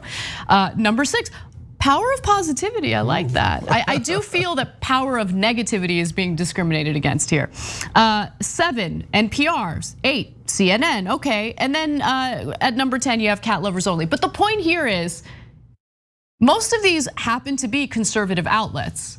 Yeah. Right, so how are they being censored? I'd like to know. Well, I'll go further. So if you show the July 2nd one, it doesn't matter, you can show any day. It's Shapiro, it's Bongino, it's Fox News, it's over and over again. Like on most days, at least 8 out of 10 are conservatives. So is Facebook discriminating against conservatives? Of course not, right? That's preposterous. Even if Facebook was being fair and hey, look, conservatives are popular and they're getting that stuff, you at least can't say they're discriminating against them. They're at the top of Facebook, right? But conservatives don't care because it's about whining to the refs. And that's partly probably how they got to the top of Facebook in the first place. Because I know algorithms, we've been dealing with them for a long time here, right? There is no natural way that only conservatives rise to the top in a platform. Because Facebook's not the only platform, there's dozens of platforms. We're on all the different platforms, and you see how things move up and down organically. And so this idea of like, oh, there's all these theories about, oh no, older people are on Facebook. No, we're incredibly popular on Facebook. And so it's not that they're discriminating against progressives and not allowing them to exist or to get popular or anything like that. But I have never seen on any platform where only one side rises to the top every single day. So I don't know what the hell Facebook's doing with their algorithm, but that is not natural at all. That is not what happens organically. And so if Facebook is putting a thumb on the scale, it is in favor of conservatives, and you could see it in the performance every single day. So I'm not saying I have definitive proof that Facebook is cheating, right? But if they're cheating, they're certainly not cheating in favor of progressives, because the conservatives are at the top almost every day. Right, and it might not even be Facebook, right? Facebook has its algorithms. Conservatives figure out how to game that algorithm to their advantage, either through bots upvoting certain things, or you get what I'm saying? Like, I know that kind of behavior takes place certainly on social media platforms. Twitter's a good example of that as well. Yeah, and I just that's such a great point, because you don't have to, conservatives think about this the wrong way. They think that people get in a room and they launch a conspiracy, etc., and they tell the computer programmers, now you write the algorithm to favor the right wing, right? No, but what there is just doing normal titling, tagging, all the different mechanics that anybody does to promote their videos, right? And then there are things that are out of bounds, and it's in the terms of service. And it says you cannot do this because that's basically cheating, right? Judd Legum wrote a terrific piece about how Shapiro, and it's not random conservatives, it's usually a certain group of conservatives, and almost all the time it's Shapiro. And Legum wrote the piece about how Shapiro was gaming the system in a way that was clearly outside of the terms of service of Facebook. Clearly, right? And has Facebook done anything about it? No. See, and that's where the whining to the refs makes the difference. So when they cheat, Facebook is scared to death, or maybe likes it. People have no idea how deeply Republican Facebook management is, both in their politics team, their news team, their board, etc. Either they like that the Republicans are cheating and the right wing is cheating, or they're looking the other way because they're scared to death of the Republicans. Oh, no, we'll let you cheat. We'll let you do anything. But I guarantee you this, if anyone on the left cheated for 1%, you'd be banned for life, right? So, but they- I mean, do you guys really think that Ben Shapiro's content is that popular? I mean, no, he's it's a dork. Total nonsense. He's like a giant dork who does nothing more. Like I keep track of his podcast, mostly like it's all culture war stuff. Every once in a while he'll talk about the economy. Those are the podcasts I listen to, mostly to get like the other side of economic issues, which obviously I completely disagree with him on economic issues. But with that said, you listen to it and I can't imagine popular support or anyone finding his content, like a giant group of Americans finding his content super compelling. Like to the point where he gets like 4 spots in the top 10 Facebook almost every list. day. Yeah. No, but Judd proved he was cheating, right? And so now, look, guys, it doesn't matter how compelling your content is. We were #1 on YouTube for years and years and years, okay? But we would never be the top 4 out of 10 every single day. That's insane. That never happens organically, right? And so, by the way, we're near the top on Facebook right now. But do we get 4 posts every day that's in the top 10? No way, that is not organically possible. Right. There is no amount of content that's compelling enough to produce these results. This is a different day. 3 Ben Shapiros, 2 Dan Bongino's, Franklin Graham, right? No. Oh, you know, everyone's talking about Dinesh D'Souza and Franklin Graham. Dinesh D'Souza. I've never seen anyone less compelling in my life. No, come on, Facebook. This is outrageous. And meanwhile, Trump is suing them because they're not conservative enough. No, that's insanity. We know the kind of thinking that Donald Trump has, right? He might really believe what he's saying because he has this whole strategy about repeating things. Let's watch. And in a year from now, the fake news will say they've always been on this side. It's amazing. If you say it long enough, hard enough, often enough, people will start to believe it. Maybe he really believes it. Well, I'll tell you what, that defines Trump's strategy 100%. Absolutely. All right, well, that does it for our first hour. But when we come back for our second hour, conservatives cannot stop themselves from comparing normal, logical policies and guidelines to awful things like Hitler and apartheids. So Charlie Kirk makes an appearance. We'll talk about that story and more when we return.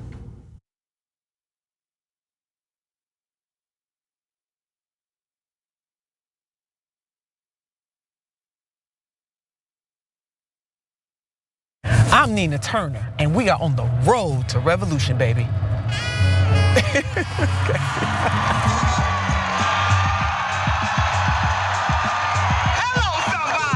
I know sometimes people talk about the angry black woman, but I'm gonna tell you something. If you ain't mad as a mofo about what's going on here, something is wrong with you.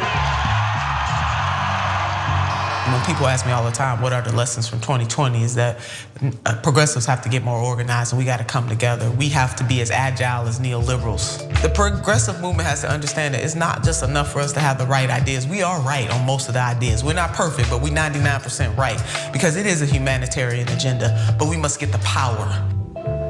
We have to come together in a more unified way so that we utilize our power strategically to topple neoliberalism, and it's gonna happen.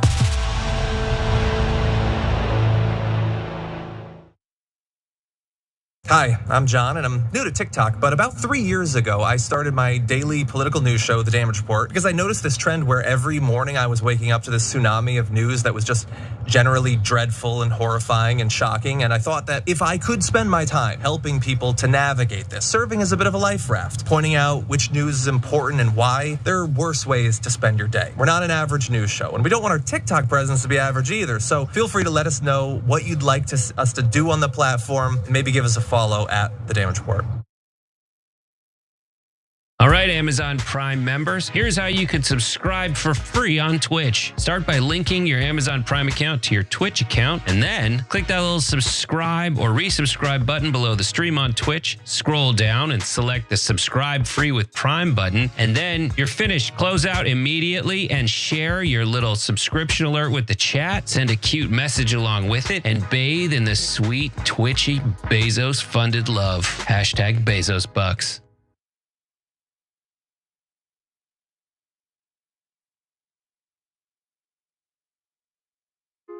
Hey everyone, Mateo Scarapore here, author of Black Buck, which is Shop TYT's first fiction book ever. I'm honored. So, Black Buck is about a young man named Darren who's living in Bed-Stuy, Brooklyn.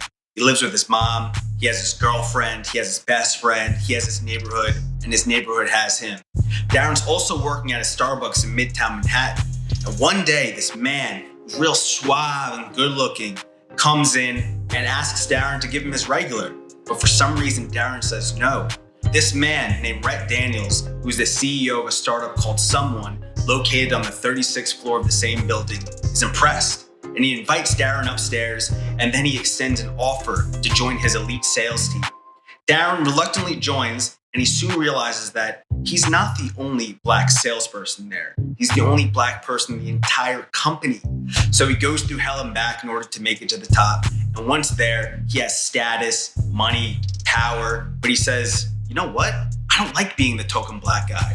So he hatches a plan to help other people of color infiltrate America's tech startup sales teams, redefining what it means to be a minority in the workplace. This book, definitely, if you couldn't tell, touches on many things that are relevant to this moment that we're all living in right now. But it's also connected to the many moments in history that have come before today. I hope that you read it. I hope that you enjoy it. And if you want to order a copy, go to shoptyt.com. Thank you, be well, and happy 2021.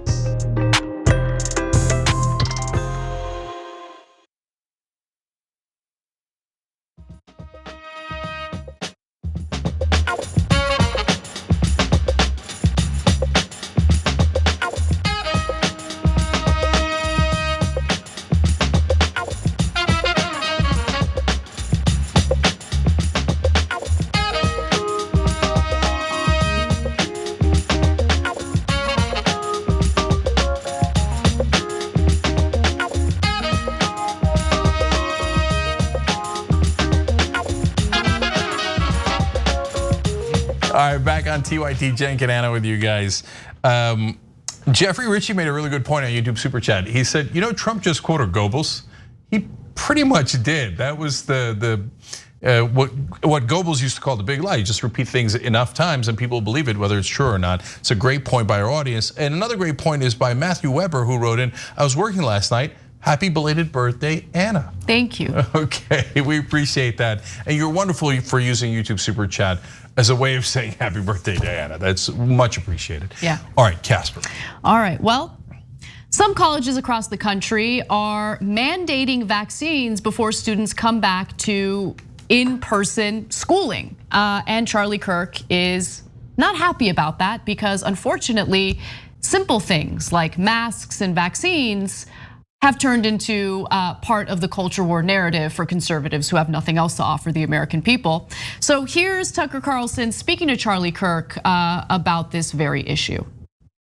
If you have concerns about the vaccine, which by the way, a lot of people do, including Dr. Malone and Brett Weinstein, you should be able to opt out of the vaccine, especially if you're an 18 or 19 or 20-year-old, where you are the lowest risk cohort in the entire country of dying from the Chinese coronavirus. The stories are mounting of young people that have got the vaccine and then have unusual health events afterwards.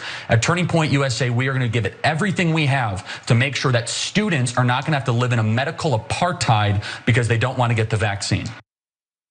Medical apartheid. We'll come back to that in just a second. I just want to note though, Charlie Kirk saying like a lot of people are concerned about the vaccine. Even the IDW member Brett Weinstein is worried about the vaccine. Oh, is Brett Weinstein worried about the vaccine? Well, that must be something.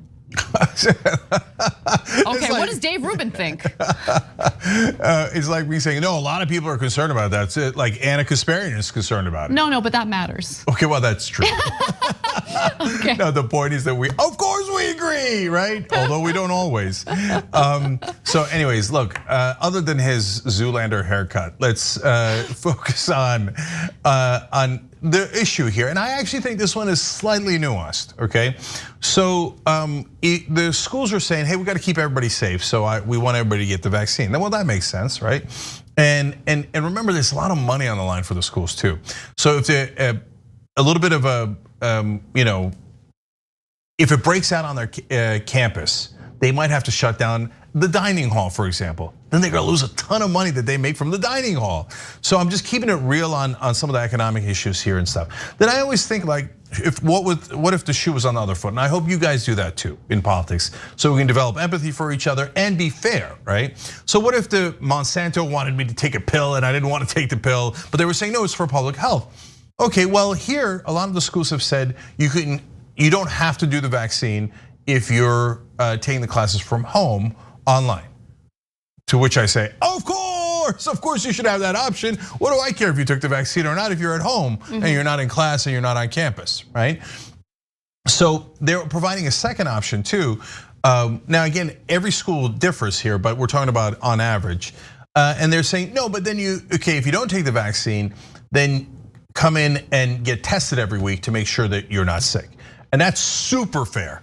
And if you say, I don't want to get tested and I don't want to wear a mask and I don't want to do the vaccine, okay, well then you're endangering people and that's not fair, right? Right. I think you could put up guidelines that make sense for everybody. Yeah, I agree with you. And I think it's important to know where universities and colleges stand on this issue right now because there's no uniform policy, right? It really differs state to state, school system to school system, or university system to university system. For instance, a database maintained by the Chronicle of Higher Education indicates that more than 360 public and private colleges across the United States will require students to get a coronavirus vaccine, and experts expect more schools to follow suit.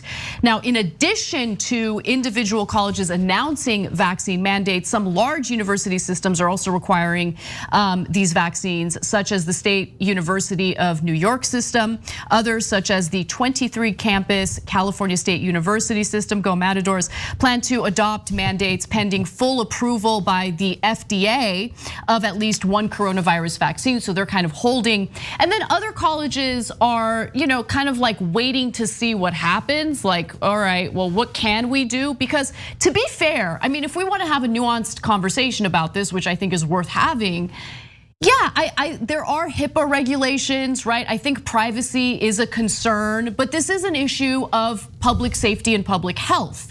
So you got to do a cost benefit analysis. And even right now, unfortunately, what we're experiencing in some states, including in Los Angeles, is again, now a new uptick in coronavirus cases as a result of the Delta variant and as a result of people refusing to get vaccinated. So this is a conversation worth having, which immediately gets, I guess, thrown off track when you start using ridiculous language like, this is an apartheid. No, this is not an apartheid. Like, the hysterical nature of conservative rhetoric on this issue is frustrating and incredibly stupid. Yeah, so now here's something else that's stupid. You know, you already have to take vaccines to go to college in most of these places for, like, for example, for measles. So they're like, oh, measles, that's totally fine. Oh, the Donald Trump and Tucker Carlson politicized the coronavirus vaccine, which actually is much more relevant today. No, that's the vaccine I'm against. All of a sudden, freedom. Well, what happened to all the other vaccines you were taking to go to the same school? So much of this is nonsense. And then let's point out, so let's get this right. According to conservatives, what Israel's doing is not apartheid, even though they're actually taking a group of people and occupying them and not letting them have rights and not letting them have their own country and separating them based on race and religion, right? But saying, hey, can you please get the vaccine so we don't all die is apartheid. Interesting. Now, the second part of this features Tucker Carlson. Tucker Carlson responded to Charlie Kirk's allegations that a vaccine mandate on college campuses is an awful thing. Like, he doesn't like it, right? And so what's interesting is how he responds to these allegations, but more importantly, like the language he uses in making it clear that he has absolutely no self-awareness when it comes to people having agency over their own bodies. Let's watch. It's beyond belief. I mean, this is exactly what they told us right-wingers, once they took over the government in The Handmaid's Tale, were gonna do to the country. They would force you to put things in your body that you didn't want. They had full control over your body. You no longer had dominion over your body. Yeah, kind of like conservatives trying to ensure that women have no control over their bodies when it comes to their reproductive health and their reproductive choices. Now, I mean, Tucker Carlson, I mean, he's an honest actor, right? Yeah, he wouldn't be the kind of person who would be a hypocrite on this matter, right? And Candace Owens, she's also very consistent on these types of issues. She said something very similar about the vaccine. She said, not one person in my family will ever touch the COVID-19 vaccine. That is the decision that we have made unabashedly as a family. Medical freedom is an individual right that should never be infringed upon, and any person who thinks otherwise has no place in our government. Fascinating. Let's go to the next clip that features Tucker Carlson and Candace Owens on people having agency on their own bodies. You may want to take a look at why we as a society are saying there's something wrong with a woman who believes in life, who believes that, you know what, more black children should be born alive. We shouldn't have 400 out of 1,000 black babies aborted compared to white Americans, where it's 103 out of 1,000 births. So this is really important stuff, and you're right. It is it's laughable that we've come to this circumstance where people want us to be outraged about other things and not this. Exactly. Right now, reproductive health care is under attack by the Republican Party. 72% of Americans support the right to choose, and yet we have Trump and we have sexual predator Kavanaugh trying to repeal Roe v. Wade and trying to take away our control over our own bodies. This isn't about babies. This isn't about health care. This is about you attempting to control women's bodies. Okay, please don't be a robot. Monica, you're smarter than that. Yeah, and by the way, at the end there, he says, you also don't have agency over your own mind. You're a robot for other people, Monica, right? So no, look, the hypocrisy of them saying, can you believe that the Democrats won't let people control their own bodies? I mean, when I saw it at first, I was like, are you serious? I mean, this is exactly what you guys do on abortion. To the T, it's amazing. But then, Anna, I realized, this is Tucker again going over the top to copy Trump. So, we talked about how he was copying Trump's conspiracy theories because he realized the right wing loves conspiracy theories, right? Now he's going over the top on hypocrisy because in some weird way, Republican voters like hypocrisy. They like being able to say, I think maybe it feels like it gives them a sense of dominion over others. No, the rules don't have to apply to me. I get to control women's bodies. But if you tell me to take a vaccine, how dare you control my body? It's either like a nuclear case of entitlement where they think the rules should not apply to me, or they're like, I kind of like being hypocritical. I like that I get to tell you what to do and you don't get to tell me what to do. Well, I think, look, obviously we're speculating. We don't know what's really going through their minds, but they're never held accountable for their hypocrisy, right? And as our good friend Ben Mankiewicz has said multiple times, hypocrisy is overrated, right? Because people tend to kind of ignore hypocrisy as long as the person making the hypocritical arguments is making arguments on their behalf or in favor of whatever their political views are. And that's what we see with the Republican Party and with conservatives in the media all the time, right? And by the way, let's also just note what the differences are in regard to what Republican lawmakers try to do with reproductive health, and also in banning abortions, their attempts to ban abortions, and what's happening with the coronavirus vaccine right now. The federal government is not mandating vaccines. They're not forcing people to get vaccines.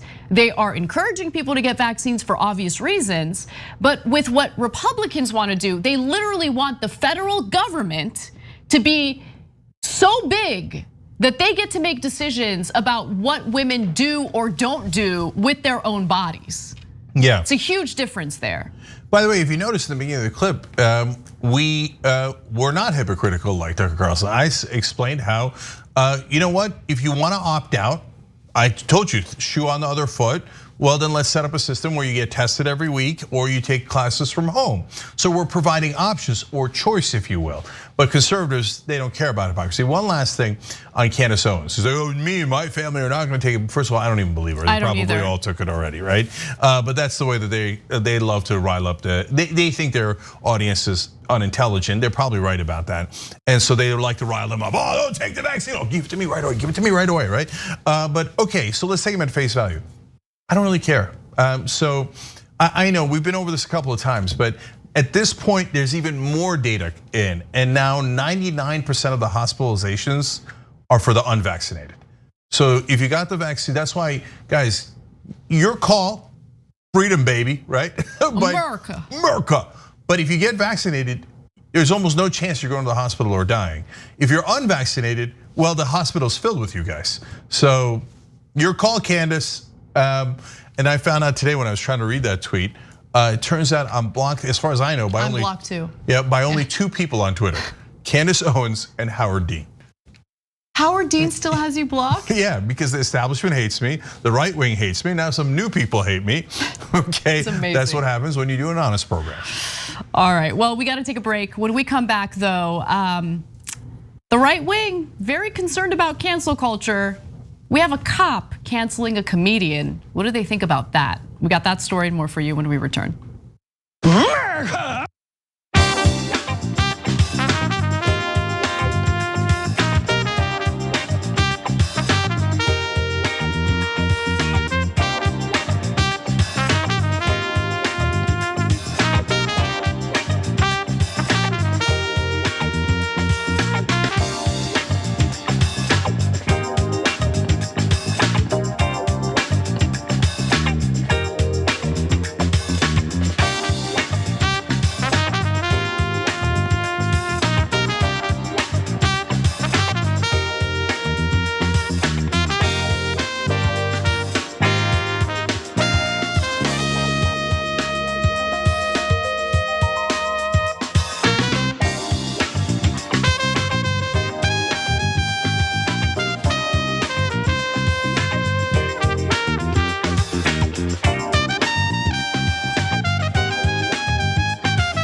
All right, back during the social break here. Look at all these wonderful folks who gifted subs to one another on Twitch. Crazy Hawaiian, Retro Riku, Curdy Apollos. I'm so bad at reading names and handles. Thank you guys. And Peace Love Dave just wrote in, love TYT, right back at you.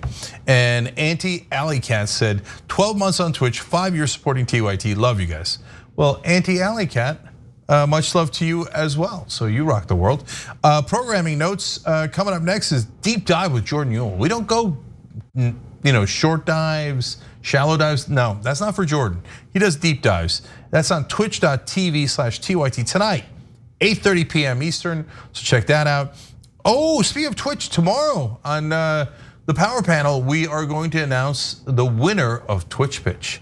Jerome's. Remember, we have 2 semifinalists, Ben and Ravana. And I mean, that's like Italy-Spain semifinal. What are you gonna do? That's exactly what it is. And we're gonna announce the winner tomorrow. It's everybody's on the edge of their seats. When is that happening? When is the Italy-Spain semifinal happening? Oh, good news, it already happened. Oh. Who won? Italy won. Nando. Oh, he yeah. don't like that. No, well, he shouldn't because Spain was better. So Italy's maddening in soccer. They've been doing this my whole life. They just play defense the entire game. They're good at defense, to be fair to them, right? They just try to get the penalty kicks. And they're like, I don't know, we got 50-50 chance of penalty kicks, but we're definitely not better than Spain. So I'm gonna text Nando right now, show him some solidarity. Oh, okay, for the heartbreak. Okay, yeah, I got you. Anyways, final is Italy versus England. Check that out on Sunday. All right, that's a random note for you guys. Power Panel, that's the one thing you should check out tomorrow. I love this because the first hour is me, John, and Jeff Waldorf. Jeff is one of you guys. He's an audience member. We started TYT Nation long time ago, and now he's doing Waldorf Nation, and he's gonna be on the Power Panel. Okay, that's what we do to support our audience. We love you guys. Second hour is me, Francesca, and Kenya Evelyn. You guys are gonna love the show. It's bananas. Okay. LJ Wombology writes in on our member section. I didn't know apartheids were as simple as allowing you to choose to take a public health vaccine or to simply change the color of your skin. He's right, that's not really how it works. And then I'm just gonna read one fun one here. Where's the one about Bart? I can't find, No More Trigonometry writes in, I want Bart to choose the music for my funeral. Can't wait. Thank you very much.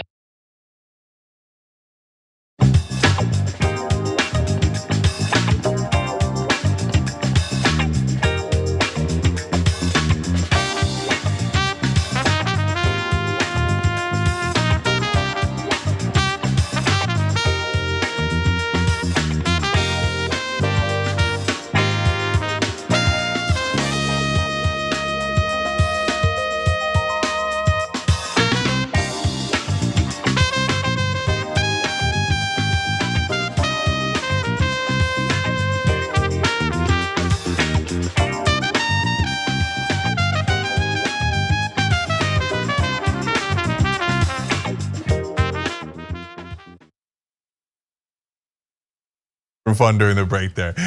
Okay, Casper. All right. At a 4th of July event in Texas, a comedian unfortunately was canceled by a cop who approached him and told him, you gotta stop, you gotta stop. And what's interesting is during his comedy, he made some jokes about cops. So let's watch the first video. This is comedian Robert Gibson. You gotta say. I think they're about to end your show for that. They're gonna end it? Yeah, I think the general manager's called to ask you to end your show. Nah, man, they right there?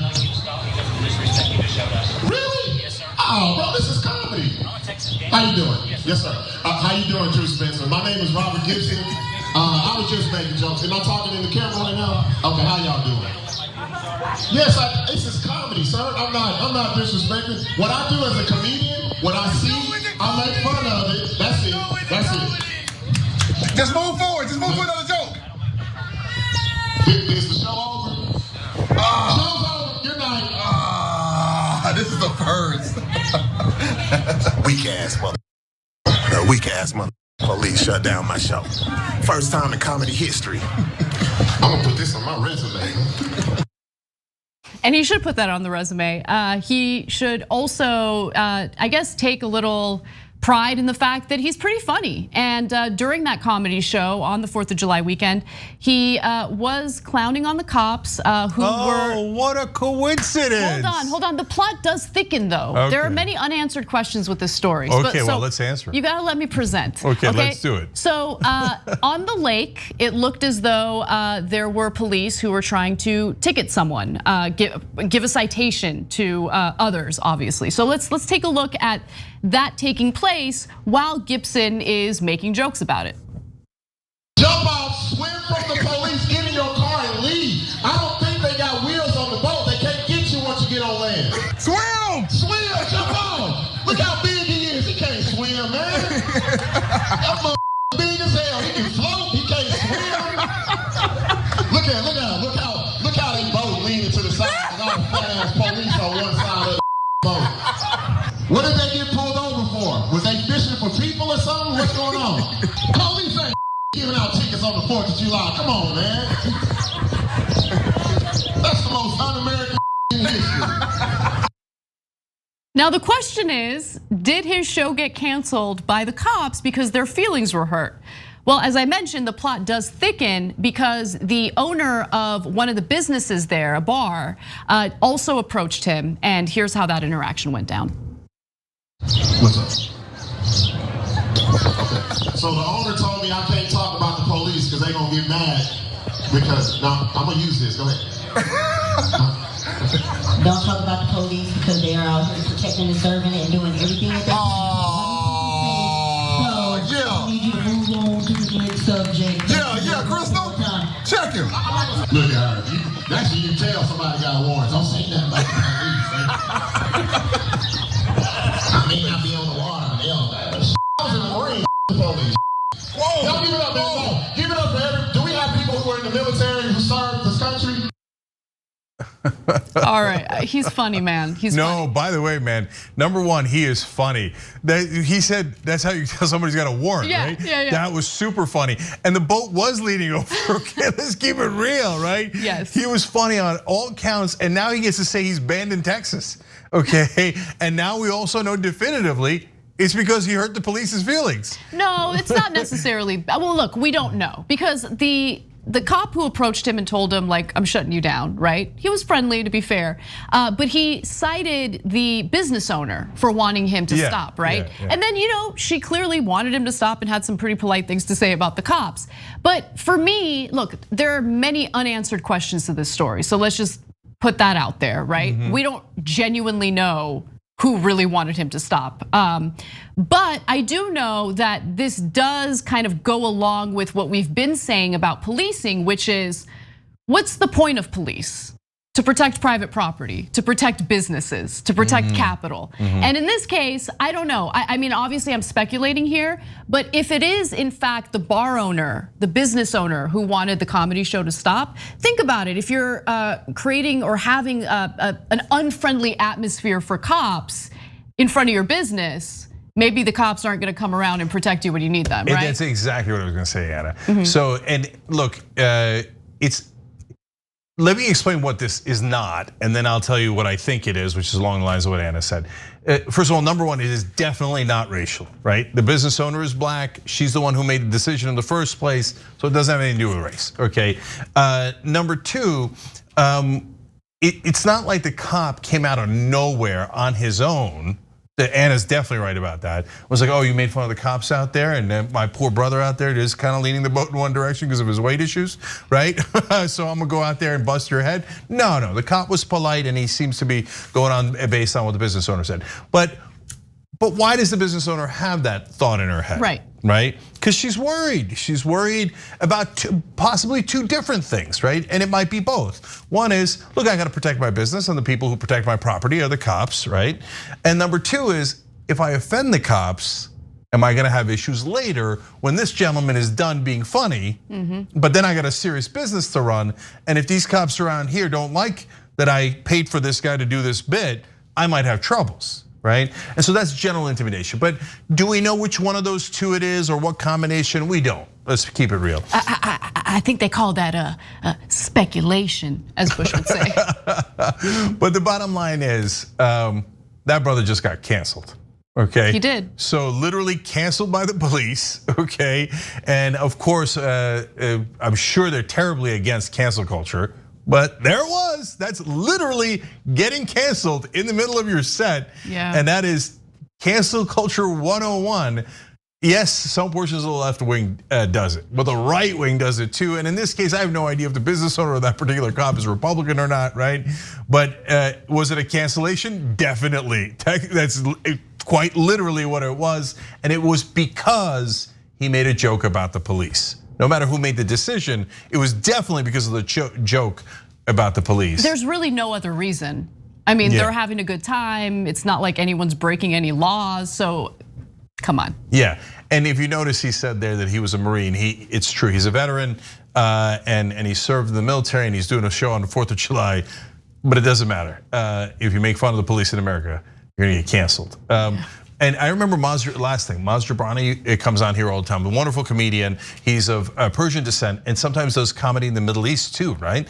And then people yell at him and they say, oh yeah, you're gonna do comedy in Iran? Yeah, you can't make the same jokes there. Okay, the mullahs will cancel you. Well, apparently the cops are our mullahs. All right, well, let's move on to something that's not as fun. Crazy people approaching strangers and telling them how to live their lives. Nothing annoys me more, so let's go to it. So, a self-proclaimed Messiah of God has been dubbed Christian Karen after she approached 2 young strangers and proceeded to preach to them about how they should live their lives. This video is pretty annoying, infuriating in fact. Let's take a look at what she had to say to these 2 young women and then we'll discuss. Go to church anywhere? Huh? No. You don't? Do you guys know how to get to heaven? Huh? I don't know you guys at all. I know. I just see you guys. You guys aren't like girlfriends, are you? No, we're cousins. Okay, all right. But if it was, you didn't really know. Yeah, you're right. But I just want to let you guys know, because they don't teach you young kids anything about God anymore, that it's not the right way to live. So. Well, if you force it on somebody, no, I'm not forcing it, but the truth's got to be out there, because I know it's. I mean, I don't know. You kind of came over here out of like nowhere, and like we have like no clue who you are. Yeah, I know. God told me to come over to talk to you guys. Oh. So. Okay. All right, girls. God bless. Jesus saves. What? Action. Oh, my heart is racing. All right, there's a lot to unpack, a lot. So she just approaches 2 young women and assumes that they're lesbians? Yes, that's definitely what she assumed. No question. She's like, she asked them, are you guys girlfriends? What are you doing? That's crazy. What are you doing? God told me to come to you. No, he didn't. Or no one told you to do anything. You just felt like you needed to take it upon yourself to approach strangers and make them feel super creeped out by your creepiness. And also, like, I want to answer, do you know how to get to heaven? Yes. Yes, and it's not having a conversation with you. It's completely ignoring you and what you're trying to do here in basically controlling other people's personal lives while simultaneously making assumptions about what their personal choices are in the first place. What a creep. Yeah, I hear you, but I couldn't help but be amused. And I was like, oh, please let that be me one day, okay? No, I can't, I don't have the patience for it. No, I do. When she said, do you guys know how to get to heaven? I would have been like, oh yeah, definitely. You take a left and then 2 rights and go past the men's room and it's right there. What kind of a hilarious question is, do you know how to get to heaven, right? And then I was so waiting for her to say, when they're like, no, we're cousins. Kissing cousins? Like, she's mental, right? The truth needs to be out there, Jake. The truth needs to be out there. Yeah. People need to know. They need to know how to get to heaven. Yeah.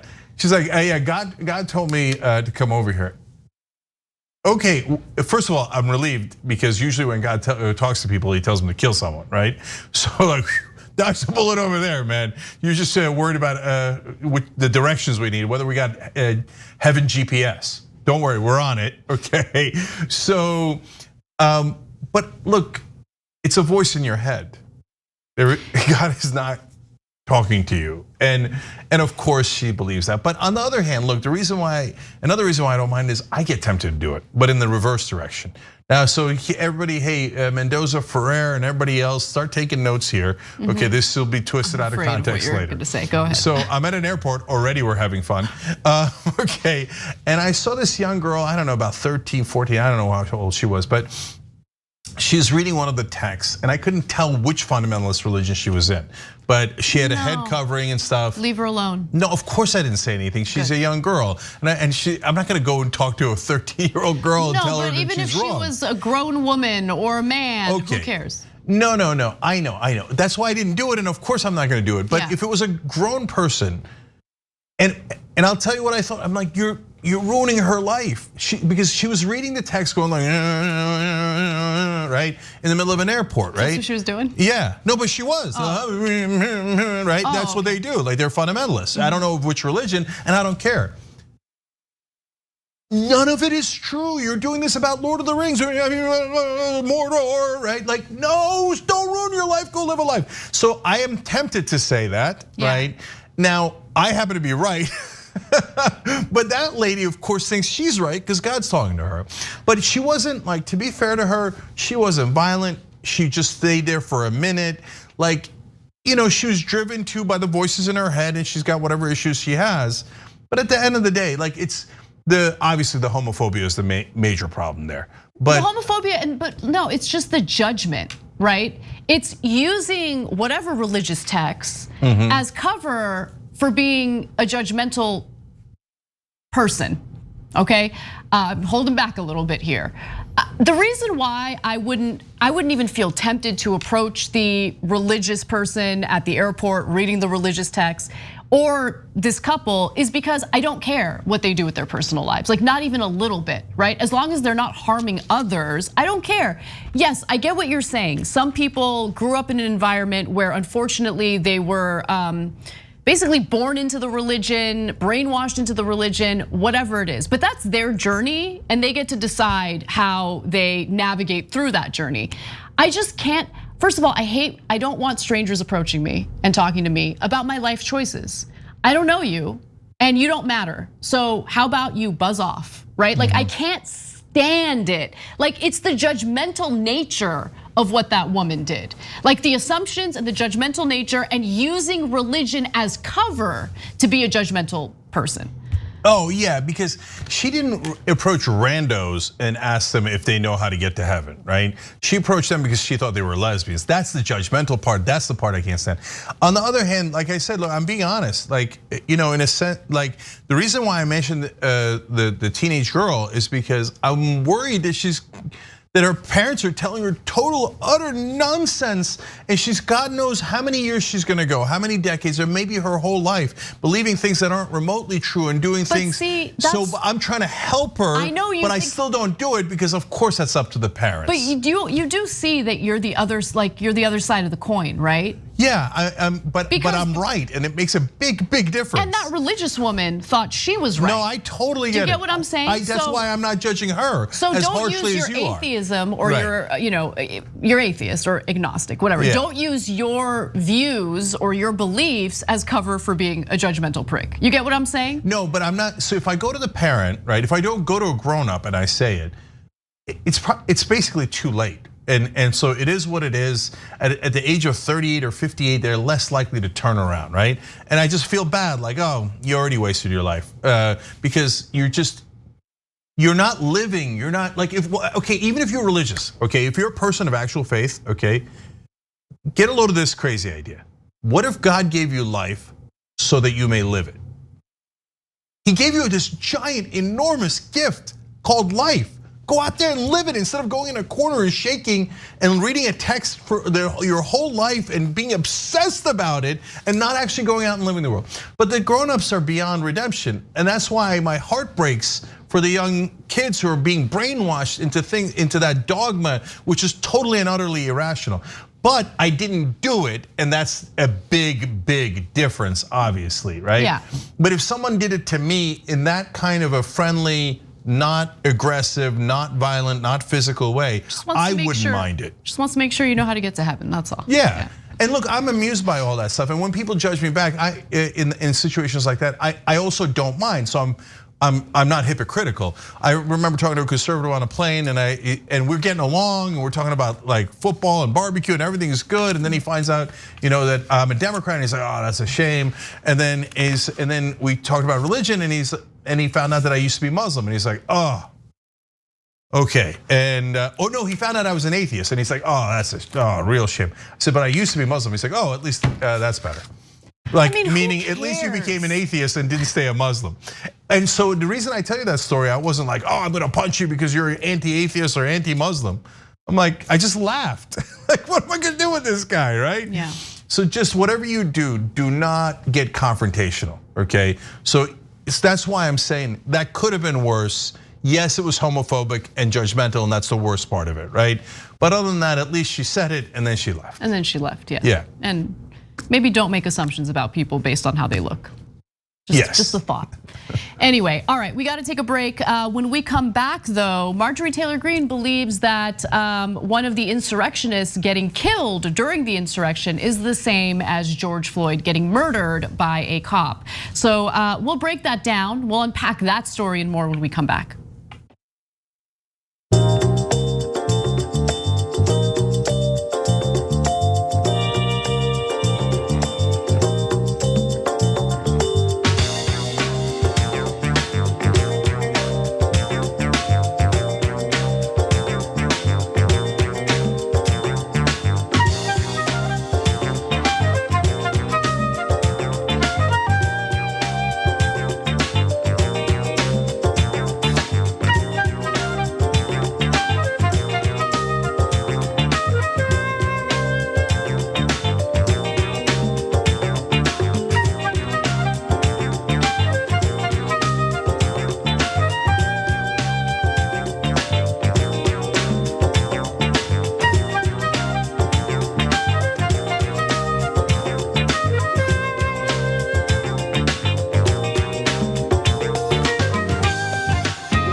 Back on TYT. First of all, twostrongcoffee.com/TYT.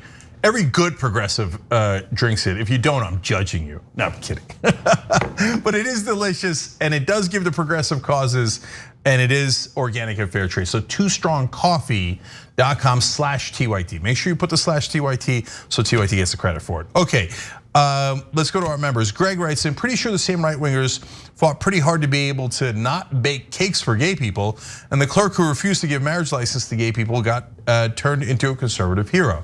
So yes, but when when the left does cancel culture, it's terrible. When the right wing does cancel culture, they become literal heroes, right? Dragon with a girl tattoo writes in, right wingers keep crying about being canceled. They won't shut up about it. I hear it constantly on all the platforms. I love that point because, well, if you got canceled, you wouldn't really be on this platform, would you? Okay. A new member on YouTube. I don't make the handles, I just read the handles. So great to have you on board, Captain Poopenstein. Okay. Brother Poopenstein, it's good to have you here. We appreciate it. We appreciate everybody who's a member. Speaking of which, let's go to Steven Scales, who's watched us for a long time using a YouTube super chat. I grew up in the South, and being accosted by rando Christians is common. And he writes in all bold, and extremely creepy every time. So Steven, you have a good point. I didn't live in that context, right? So I hear you, and if I lived in that context, I might have a different point of view. Another Stephen wrote in, Stephen Matthias, says, one time a lady told me I was going to hell for having a skull on my shirt. I said it was bad news for everyone with a skeleton. She's like, do you know you have a skull on your shirt? Bad news, you have a skull on your head. I love you guys. All right. Devious Devil writes in with a simple comment. Where did Charlie Kirk learn a word like cohort? Indeed. Back to the story we covered in the beginning. Undecided wrote in, I remember there was a move for Westchester County, New York City, Nassau County, and Suffolk County to form its own state because of opposition to Governor Pataki. The upstate Republicans didn't like that. So of course, when it takes money away from rural Republican areas of states or cities, you don't like that. So maybe we should all just stay together in the cities and the states that we have. And Sir Some Smoke It Right 74 wrote in, my name is Sir Smoke It Right, got Facebook jail for 30 days for telling a Trumplican he was a coward for having a fake profile. So it definitely happens to progressives, and oftentimes more so.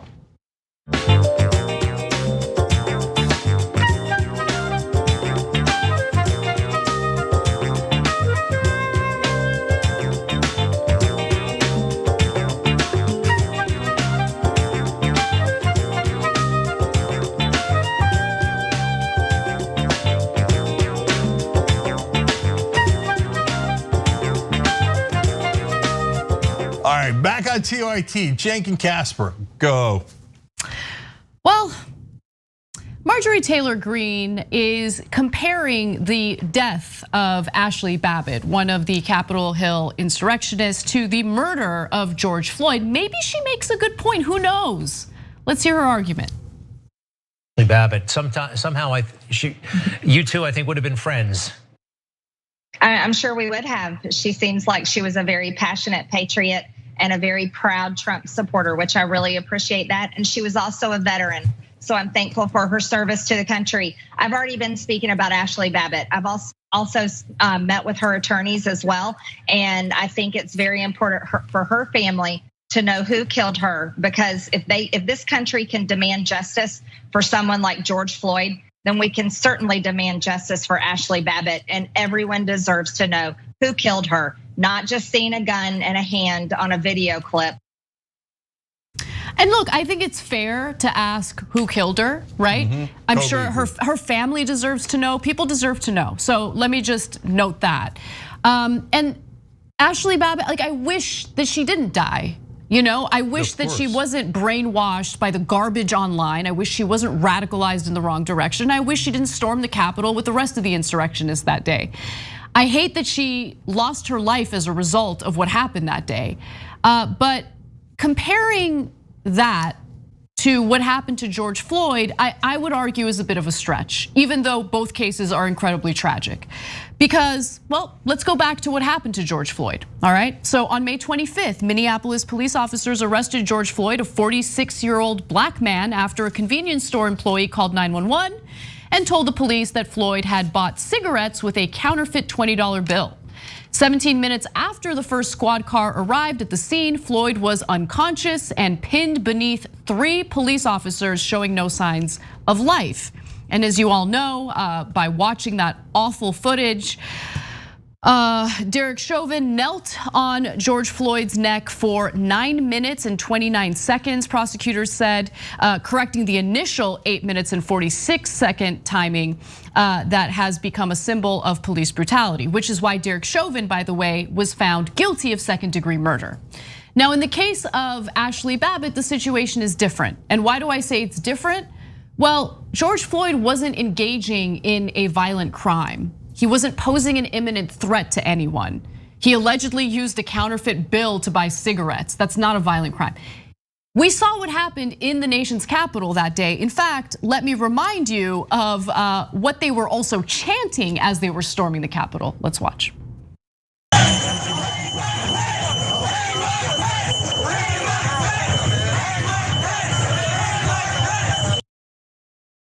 It's different. And when Ashley Babbitt was tragically shot and killed, it happened as she was trying to crawl through a broken door window into the area where members of Congress were, where they were trying to certify the election.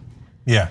So look, when the right wing asked for the name of someone because they were super mad at him, that's a dangerous situation because they've shown over and over again propensity to violence. But I definitely agree with Anna. We can't have a police officer shoot someone and no one tells who the officer is. No, that's a government official who took someone's life. And you need to have accountability, and it doesn't matter if it's Republicans or Democrats who were shot, obviously, right? And so they should definitely do it in as safe a way as possible for that officer, but we should know the name, right? We don't want to do anything with the name, and in fact, look, guys, the other thing is, of course, I agree with Anna, Ashley Babbitt. It's a tragedy that she died, right? It's a tragedy when anyone dies, and she wasn't the ringleader. She got wrapped up in this thing and thought she was really trying to save democracy by invading the Capitol violently and taking it over. I don't know what they thought they were going to do after they took it over, other than the people who were chanting "Hang Mike Pence." They definitely knew what they were going to do, and that's exactly what the police were very justifiably concerned about. And that gets to the point of the massive difference. We should not understate the difference between the George Floyd case and the Ashley Babbitt case. George Floyd, counterfeit $20 bill. So should he have been arrested? Yes. Okay, you can't pay things with counterfeit money, okay? Should Ashley Babbitt have been arrested? Yes, trespassing, violence, etc., right? No question about it, they both should have been arrested. But not only was the George Floyd crime $20, but he was well out of the store, he was hanging out on his car and was not an imminent threat to anyone. And then on top of that, they had him 100% subdued, and everybody's saying he can't breathe, and he's clearly passing out, and he's starting to hallucinate and talking about his mom. The guy's gonna die, and he purposely kept his knee on the neck for over 9 minutes until he was dead. That is a very deliberate act to kill someone, and someone who was no threat at all, right? Arresting him makes sense, killing him made no sense. In Ashley Babbitt's case, that was the last security perimeter. If they had breached that perimeter, they were gonna get to the legislators. And they are chanting about hanging some of the legislators. And by the way, at that point, Pence said, I think I just left that area, the one that they were trying to execute. Yes, and yes, the great irony is, that's Trump's vice president. They were going to murder the Republican vice president, right? Yeah. But yes, they were also looking for Nancy Pelosi and AOC and some of the others, right? So in a situation like that where you have a massive crowd that has already attacked the police, brutalized some of the police, and are in the last security perimeter and are about to overtake the building. That is, in fact, if that was a swarm of black people, Muslim people, they wouldn't have shot at the very last security perimeter. They would have taken a Gatling gun right in the beginning. The minute they breached any kind of perimeter, they would have shot them all, right? So they had every reservation. They held back until, oh no, they're almost at the legislators, and they took action. So if you think those two things are equivalent, you're nuts. They're not anywhere near equivalent. And to be quite honest with you, Marjorie Taylor Greene should take some responsibility for the propaganda that she spews and the actions that she's taken that encouraged some of what we saw in our nation's capital that day. So let me give you a few reminders. Before Marjorie Taylor Greene was elected into Congress, she decided to harass AOC in person.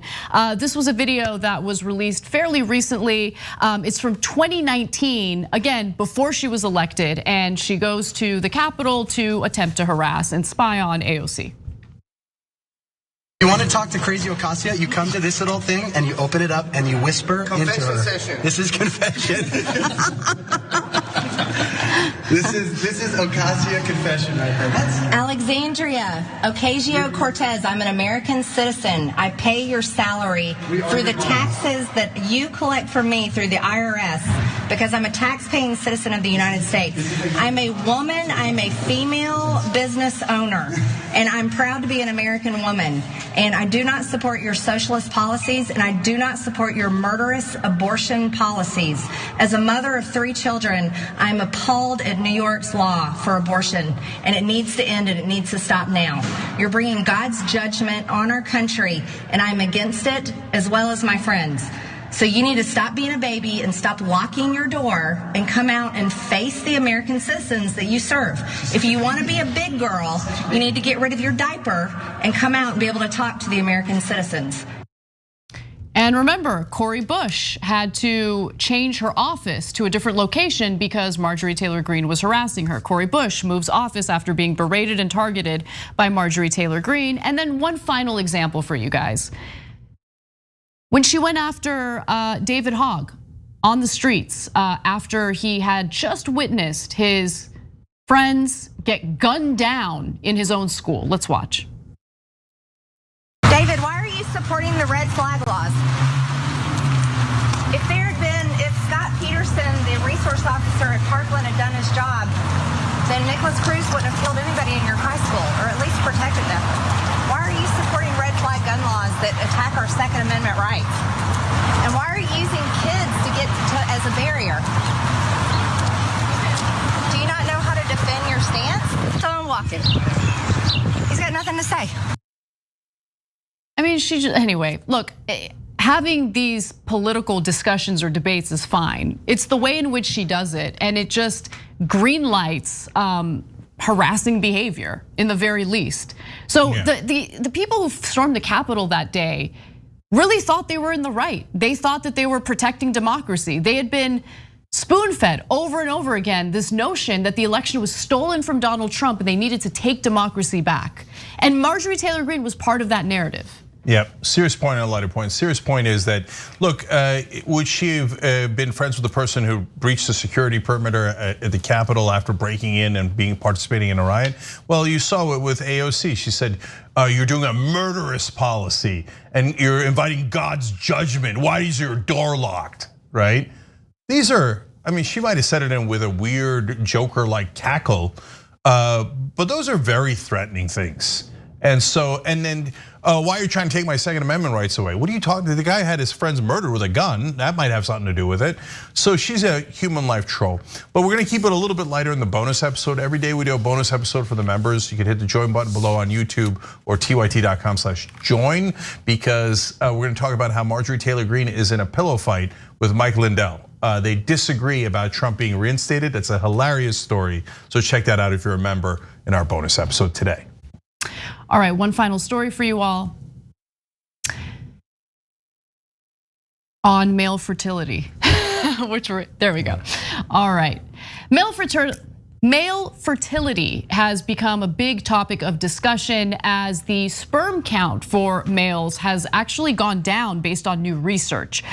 So this comes after an international team of scientists analyzed data from nearly 43,000 men in dozens of industrialized countries, and they found that sperm counts had actually dropped by more than half in nearly 4 decades. So here is an expert on this situation who talks about how serious this problem really is. Dr. Shanna Swan is an environmental and reproductive epidemiologist, the author of Countdown: How Our Modern World is Threatening Sperm Counts, Altering Male and Female Reproductive Development, and Imperiling the Future of the Human Race.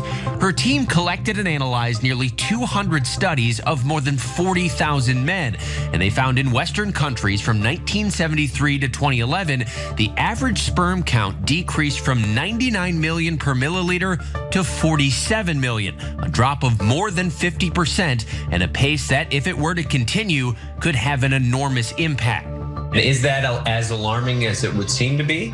It's very alarming. Sounds like a lot of sperm, 47 million. But actually, once that drops below 40, we see sharp drops in fertility. What do you think this means for the future of human reproduction? It's going to take longer and longer to conceive a pregnancy. More and more people have to go to assisted reproduction, which is already happening. And fewer men are going to have adequate sperm of the quality needed for sperm banks. And that's happening as well. So what's causing this? Well, obviously there are personal habits that can contribute to it, whether it's heavy drinking, drug use, those types of things. But there are also environmental components that could impact the fertility of men, right? Sperm counts, and also the ability to perform Obviously, I'm using euphemism, but you guys get the point. So chemicals that are in all sorts of products that we use on a daily basis could be contributing to this, and it's inescapable. You literally cannot avoid using these products, or you can't avoid the chemicals that are impacting our bodies that are put in these products. This is a giant story. It's not a little deal that men have lost 50% of their fertility. That could have massive consequences for society. So countdown to conservatives pretending it's because of liberals somehow. I don't know, they're gonna invent it. You know, Alex Jones, Tucker Carlson come up with a theory. The reality is they don't know for sure what's causing it. Chemicals is a leading answer. Obesity is a leading answer, and America is now far more obese, okay? And so those are the things we gotta look out for, but science has stepped in a little bit, and now you can obviously get pregnant through the help of science a little bit more. But I think as time goes on, this is going to be a much larger story because this is a massive impact on human society. All right, the bonus episodes for members, and we're gonna do that right now.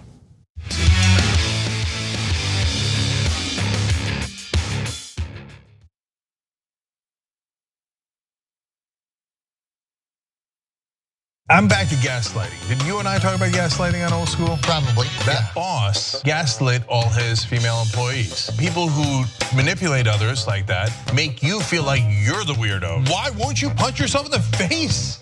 What is wrong with you? And you're like, oh my God, I feel so bad. Why didn't I just punch myself in the face and poke my eye out? I'm 47 and I just figured it out like earlier this year. You figured out somebody was doing it to you, or that you were that it would have been happening my whole life and I didn't realize it. Right. All right, welcome to Dr. Rashad Richard Indisputable. This is going to be quite interesting. I don't know if you can handle this much truth on any day of the week. The unrest inside of the black community and communities that support them is because these cops are not held accountable. You have a family calling 911, and that family is expecting help, not expecting their loved one to be killed by the very people they pay to protect and serve them. Did you ever notice a cop that you work with call any black person the N-word or target people because they were black? Nope. But we disagree that somehow police officers are not also subject to the same systemic biases and racism as any other level of law enforcement. It sounds like for everybody's need who wants to crucify the cops without looking at it. No, crucify bad cops, brother. Bad cops. We don't need the government to step into our lives mandating that we should be wearing a mask. You think you putting on a mask, Trey, is government intrusion, but you don't think the government telling a woman what she can or cannot do with her body isn't government intrusion. Where does life begin? You want to go there? I can read it to you, bro. You seem very well prepared. Certainly more. Of course, why would I not be well prepared? They don't stop, I don't stop. Racism won't stop, I won't stop. Systemic bias won't stop, I won't stop. People still need health care, so I won't stop. People still need criminal justice systems reform throughout this country, so I won't stop, and you won't stop either.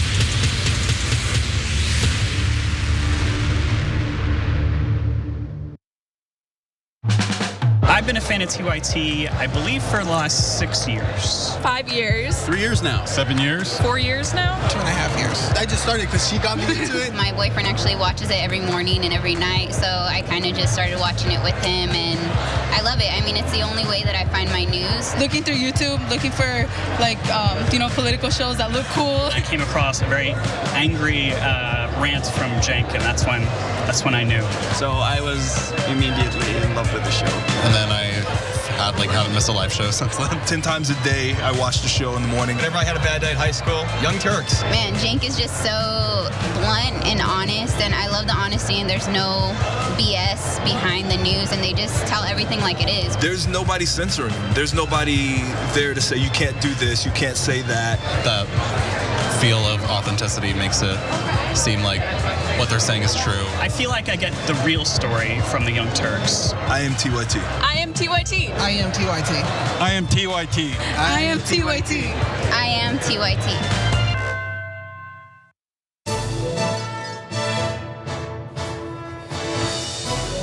Breaking news with Brett Ehrlich. This is Brett Ehrlich with Breaking News with Brett Ehrlich. Bernie Sanders wants to break Wall Street, and he wants to break it real bad.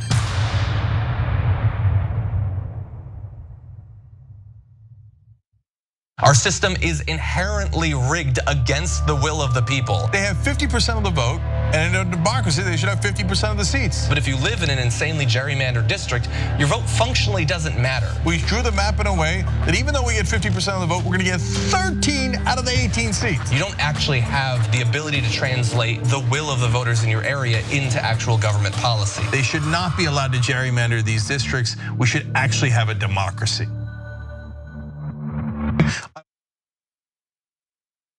I want Bart to choose the music for my funeral.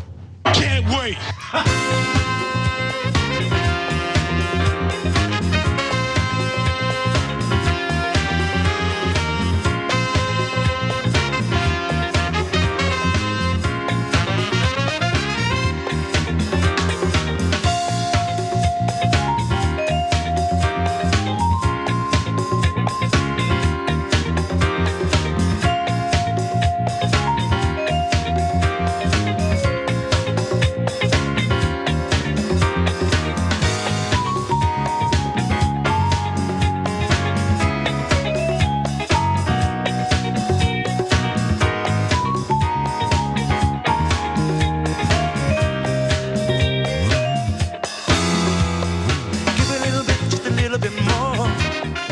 Okay, I like it when I'm surprised with some vocals. Ice cream. We have fun on this show. All right, Janky Grand Experian bonus episode. Hello. Yes. All right, yes. Casper, take it away. So, Cenk, what you don't know is that John and I have these conversations on the show when you're not here about who's crazier, who's dumber, right? Is it Marjorie Taylor Greene, or is it the MyPillow guy, Mike Lindell? I was gonna call him Mark for some reason. And I think we have an answer today. Well, let's find out. All right, it's sad that John's not here to enjoy this moment. We But should do a poll.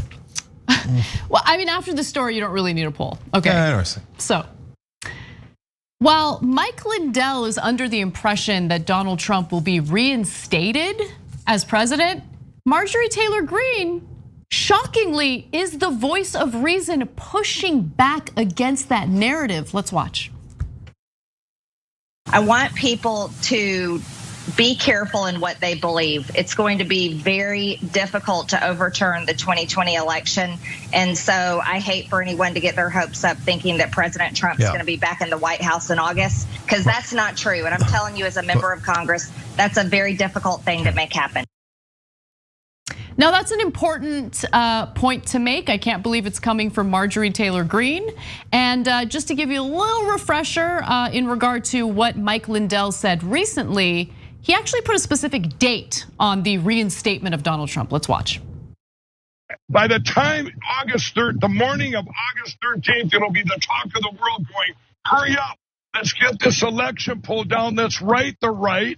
Let's get these communists out, that they've taken over. And you'll see, when I say that, and they'll say, well, what's going to happen to all the people that were involved? I don't know. Right now, the biggest concern is getting this election pulled down. Donald Trump won. I mean, it's pretty simple. I love that they think that there are communists in the White House. Biden's a communist. Biden. I mean, we kind of missed that, I think, the first time we covered that story, but yeah, they're so delusional about corporate Democrats. Corporate Democrats are just like the corporate Republicans in a lot of ways. Anyway, okay. So yeah, you know what communists don't say to a room full of wealthy donors? Nothing will fundamentally change. Totally. I'm pretty sure the communists are looking for fundamental change. Okay. Oh yeah. So, but of course, the issue at hand here is the total lunacy of the reinstatement of Donald Trump, and so. Now, we showed you clips earlier in the regular show of Marjorie Taylor Greene doing crazy harassment of AOC before Marjorie Taylor Greene was a congresswoman, and crazy harassment of David Hogg, et cetera.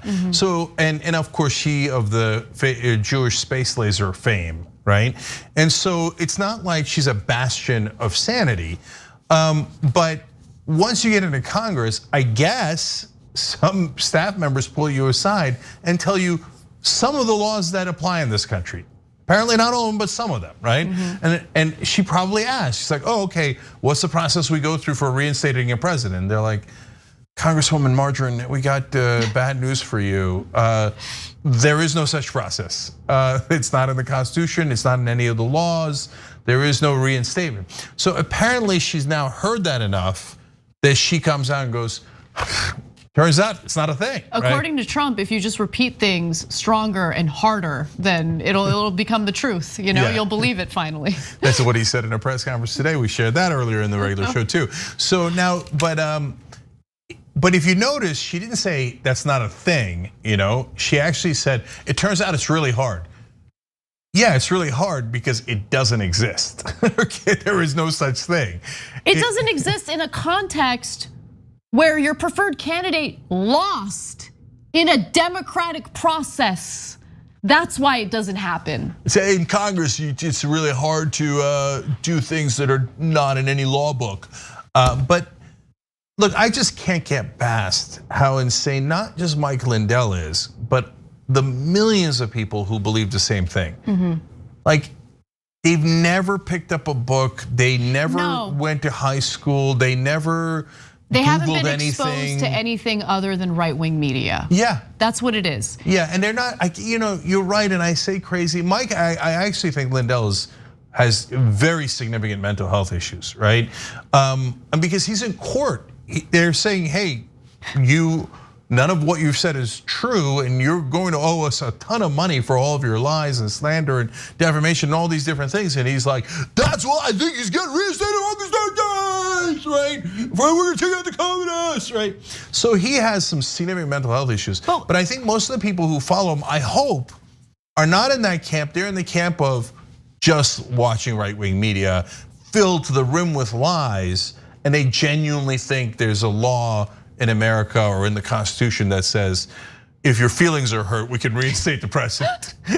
That's not there's no such thing as a reinstatement. Yeah, I think the media is the problem. And more importantly, with the internet and how algorithms work, people exist in these bubbles, these ideological bubbles. You're just constantly served up more and more of the content that you tend to agree with. So I think that right now we're just experiencing two political parties that are living in like alternate universes. Yeah, absolutely. Now, look, honestly, there's a lot of alternate universes now in America. That's because everybody's getting their media from other people. Part of the reason we had a shared common experience before is because, for better and for worse, by the way, but we had basically only one media. We had 3 channels in this country, and people look back like nostalgically to the Walter Cronkite years, and they say Walter Cronkite was objective, etc. Well, I mean, first of all, his most prominent times were when he got emotional and when he gave an opinion. So it's not, the opinion was the Vietnam War is not working. Emotional is when he cried when JFK was killed, which are all both understandable and great, but it's not as it really used to be. But whether it was objective or not, and whether it was even right or not, because usually the establishment media back then, and certainly now, protect the status quo. And I'm not in favor of that, right? And I think that does great damage to the country. But since we were all watching the same thing and we were all reading the same thing, we had a shared culture, a shared bond. And by the way, it's not just the media. We were all propagandized by the same people. Yeah, no, but by the way, but that's literally true though. Yeah, I know. It was propaganda, but it was the same propaganda, yeah. Right? But there were other things too, like the draft. So in World War II, kids from all across the country, from all different racial backgrounds, ethnic class backgrounds, all went to war together and learned how to live with each other. Now there's no draft, so only the poor go, right? And maybe some middle class, etc. And so we don't get to get the same mix. But back to the media, yeah, look at that. Mike Lindell is on a conservative show, and the anchor never corrects him. Right, exactly. Right? And so if you're watching that media, you think, oh my God, that's great. Hey guys, hey honey, great news. Trump's coming back on August 13th. I just saw it. Whether you saw it on TV or whatever. And we've also, one of the other things that we're programmed for, if like quite literally through television, right? Was if it's on TV or it's written down, it must be true. And so that was the original trick that the mainstream media used. But now the right-wing media goes, oh great, then we'll put it on TV and we'll write it down on Facebook. And if you read, hey, it says August 13th. By the way, it works for a lot of people. So good meaning, I've given you this example before. My dad, he's 83, and sometimes he reads stuff on Facebook, and he says, oh, you'll never believe XYZ. And I'm like, there's a good reason why you'll never believe it, Dad. That's an ad, and that's not a news story, and you got to check the source, right? So imagine how many people that happens to. But back to the fun stuff, I like that Marjorie Taylor Greene and Mike Lindell are having a pillow fight, if you will. Oh, Jesus Christ. Okay, no, I'm here all week. Okay. And in this pillow fight, Marjorie Taylor Greene wins in the Battle of the Lunatics. And but even so, so what? Should we just quickly address the fact that Mike Lindell owns a business? That's what I was gonna thank you. That's the other thing I want to get to. How do they live in the world? The guy runs a business. A lot of his business has failed, but MyPillow, it sounds like it's a success. People like pillows. Well, bless his heart, right? But not his heart. But I get it. Pillows are good. We like pillows. Yeah. I like MyPillow. I like, cushy things that you put your head on, sleep on. Anyway, seriously though, he's running a business, and apparently a semi-successful business. How? He's a lunatic. He genuinely, you can tell in all his appearances, it's not a shtick. Like, Sean Hannity doesn't believe anything. He's a robot. He gets paid for talking points. Tucker Carlson is the most scheming guy you ever met. He doesn't believe a word he's saying on air. He's trying to hook people into watching his show through nonsense, right? But Lindell believes it. Yeah. Right? Yep. And so I don't understand how you could be that deeply irrational.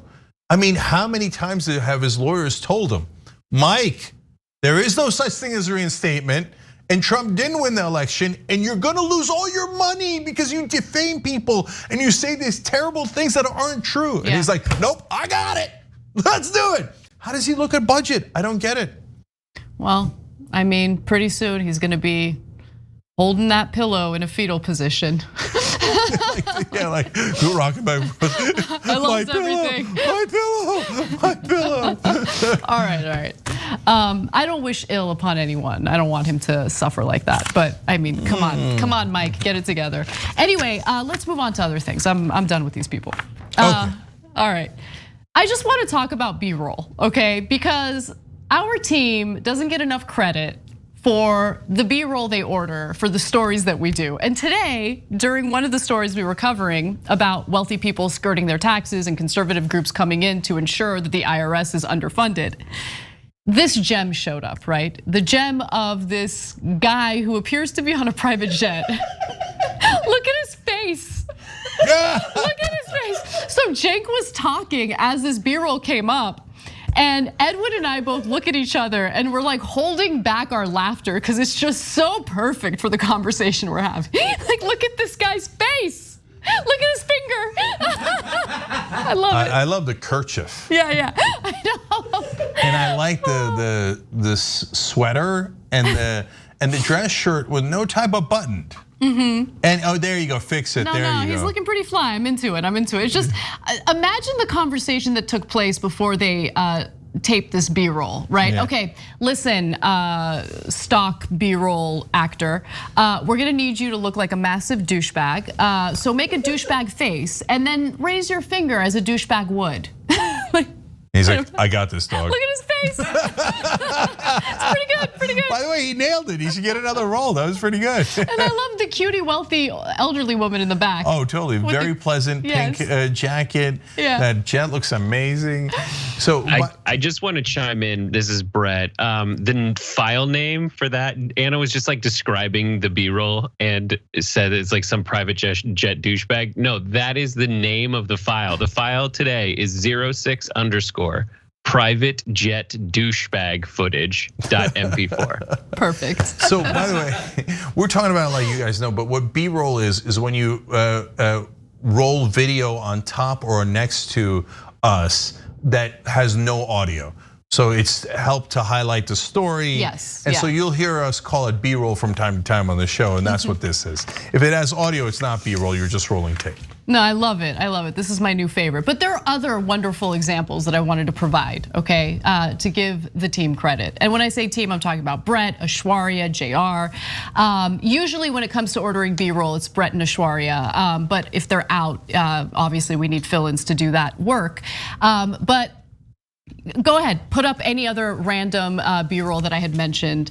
Okay, this is another rich people. I remember this one. I remember. We can just put up the Mnuchin family pictures, and it'll be the same thing. Seriously. When they're getting on their jets and they're holding all the printed money. She's working. I mean, she's on a jet. Right. She's an important person. She's working on her laptop. That guy. He's Okay, but let's go to the one that we used today during the discussion about male fertility.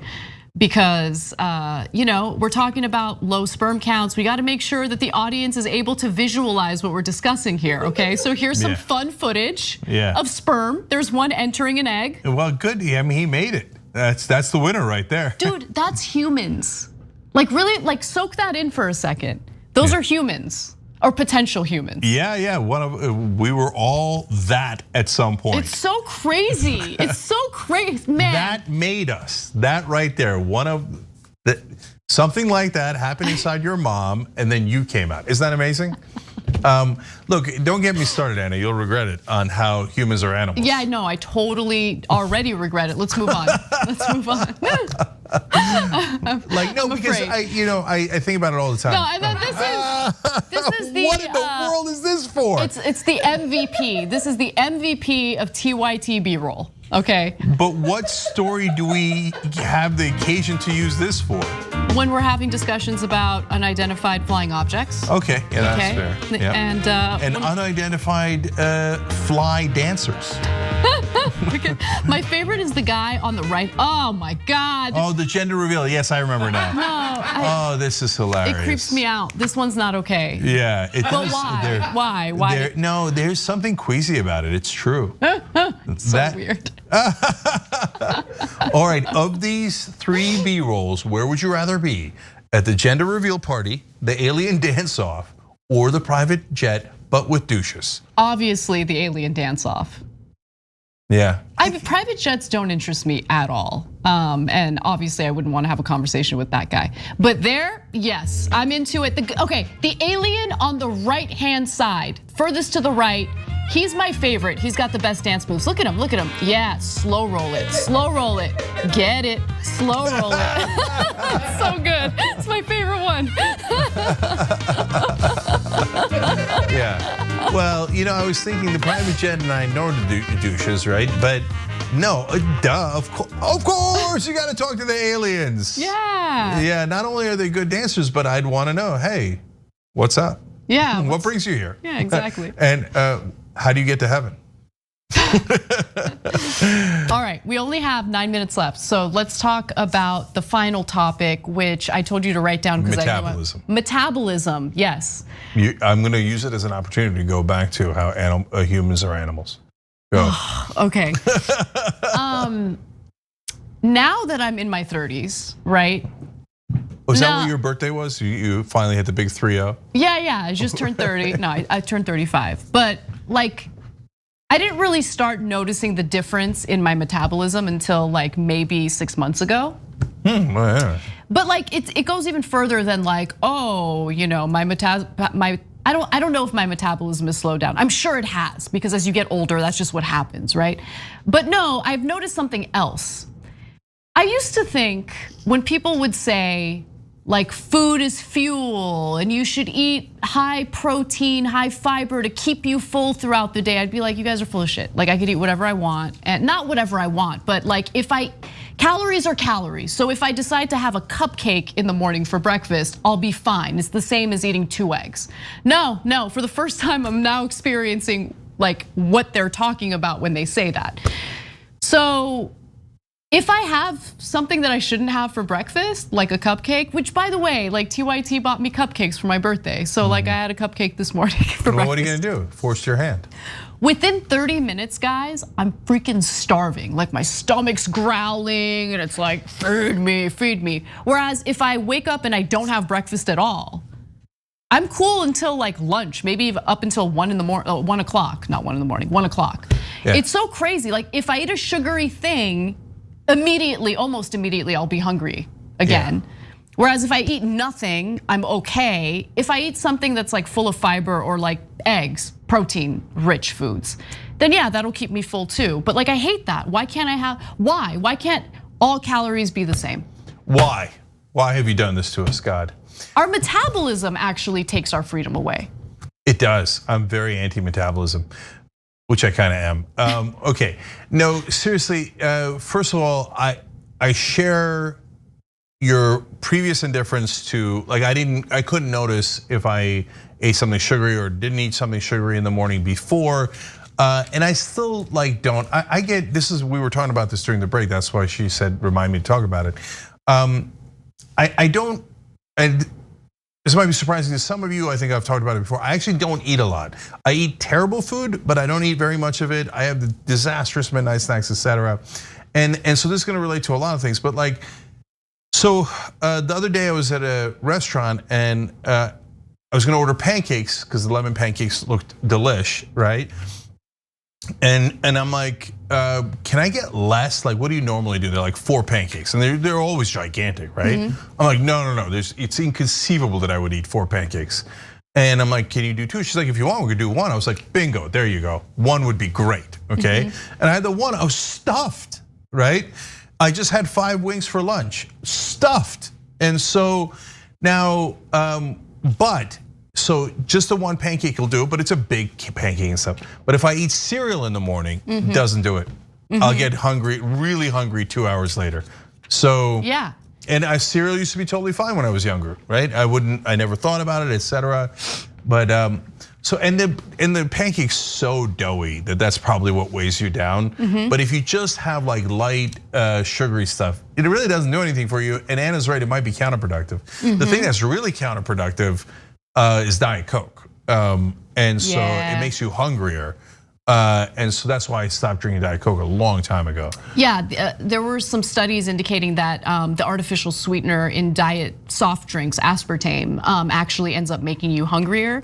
So, it is what it is, but. The person at Coke, by the way, that got that approved by the government, aspartame, when it was very controversial, was an executive who at the time was an executive at Coke, Don Rumsfeld.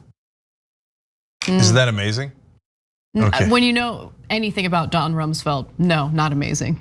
Yeah, I mean that guy's done so much damage in the world. It's unbelievable. I know. But anyway, it sucks. Like it sucks. No, you want to talk about sucks. So let's talk about me and then let's talk about you. Okay, not you, but you guys. When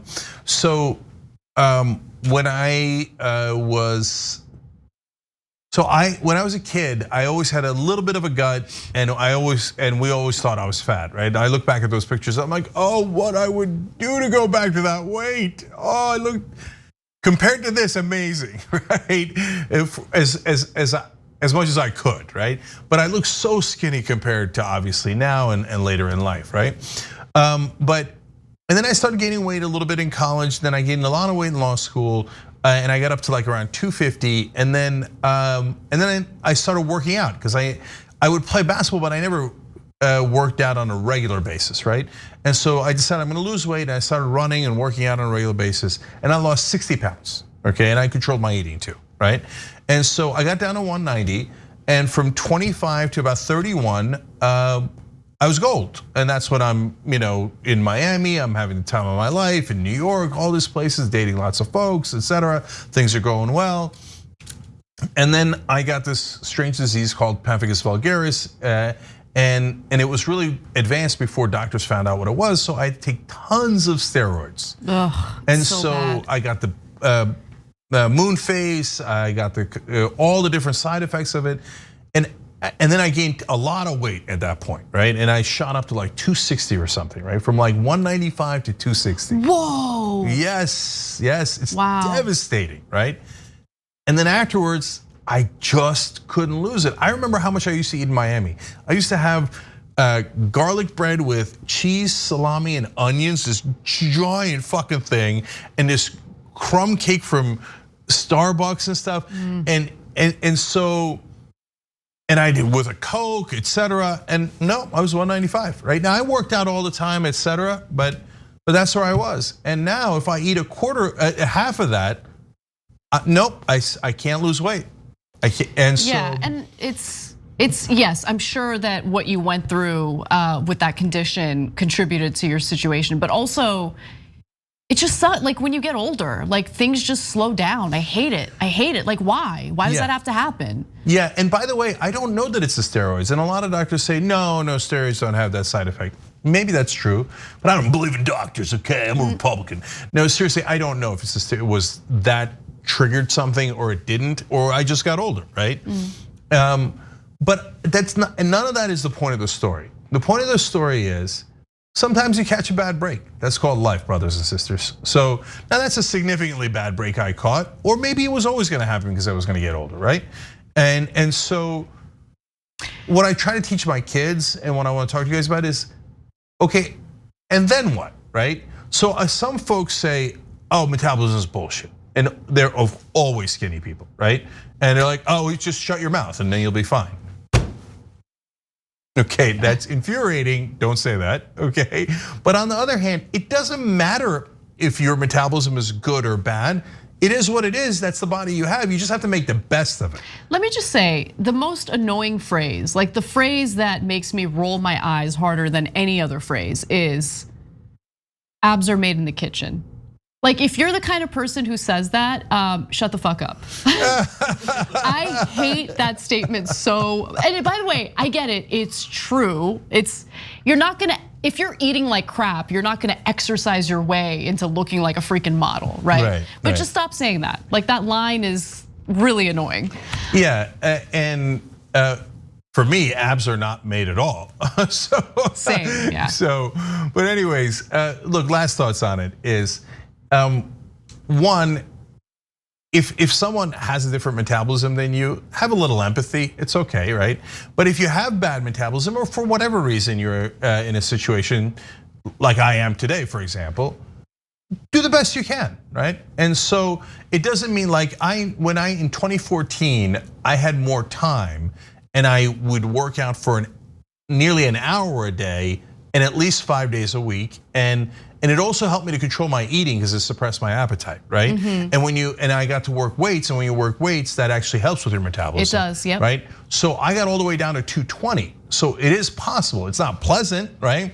Or I didn't love some of it, but it's definitely possible. So just make a choice and make a choice that you're comfortable with. If you think, like if you're taking my example and you think, well, I'm uncomfortable at 260, it's too much, it's not good for my health, I don't look good, etc. I wanna lose some weight. Fine, then try to lose some weight. If you say, hey, it's too hard to get to 200, I'd love to look great at 200, but it's too unpleasant, don't kill yourself, it's okay. Find wherever you're comfortable and go, okay, apparently this is what I can live with. All right, Deep Dive with Jordan Uhl is next. Make sure you check that out on twitch.tv/TYT because Ken Klippenstein and Ryan Grimm will be on, and as we speak, I just got word that Tucker Carlson is going after Ken Klippenstein. Oh, fun, okay. Drums, so check that out, twitch.tv/TYT after the bonus episode. So that's right now. Right now. Go to twitch.tv/TYT and take a deep dive. Take a deep dive. All right, we'll see you tomorrow. Cenk, you've got to stop working out.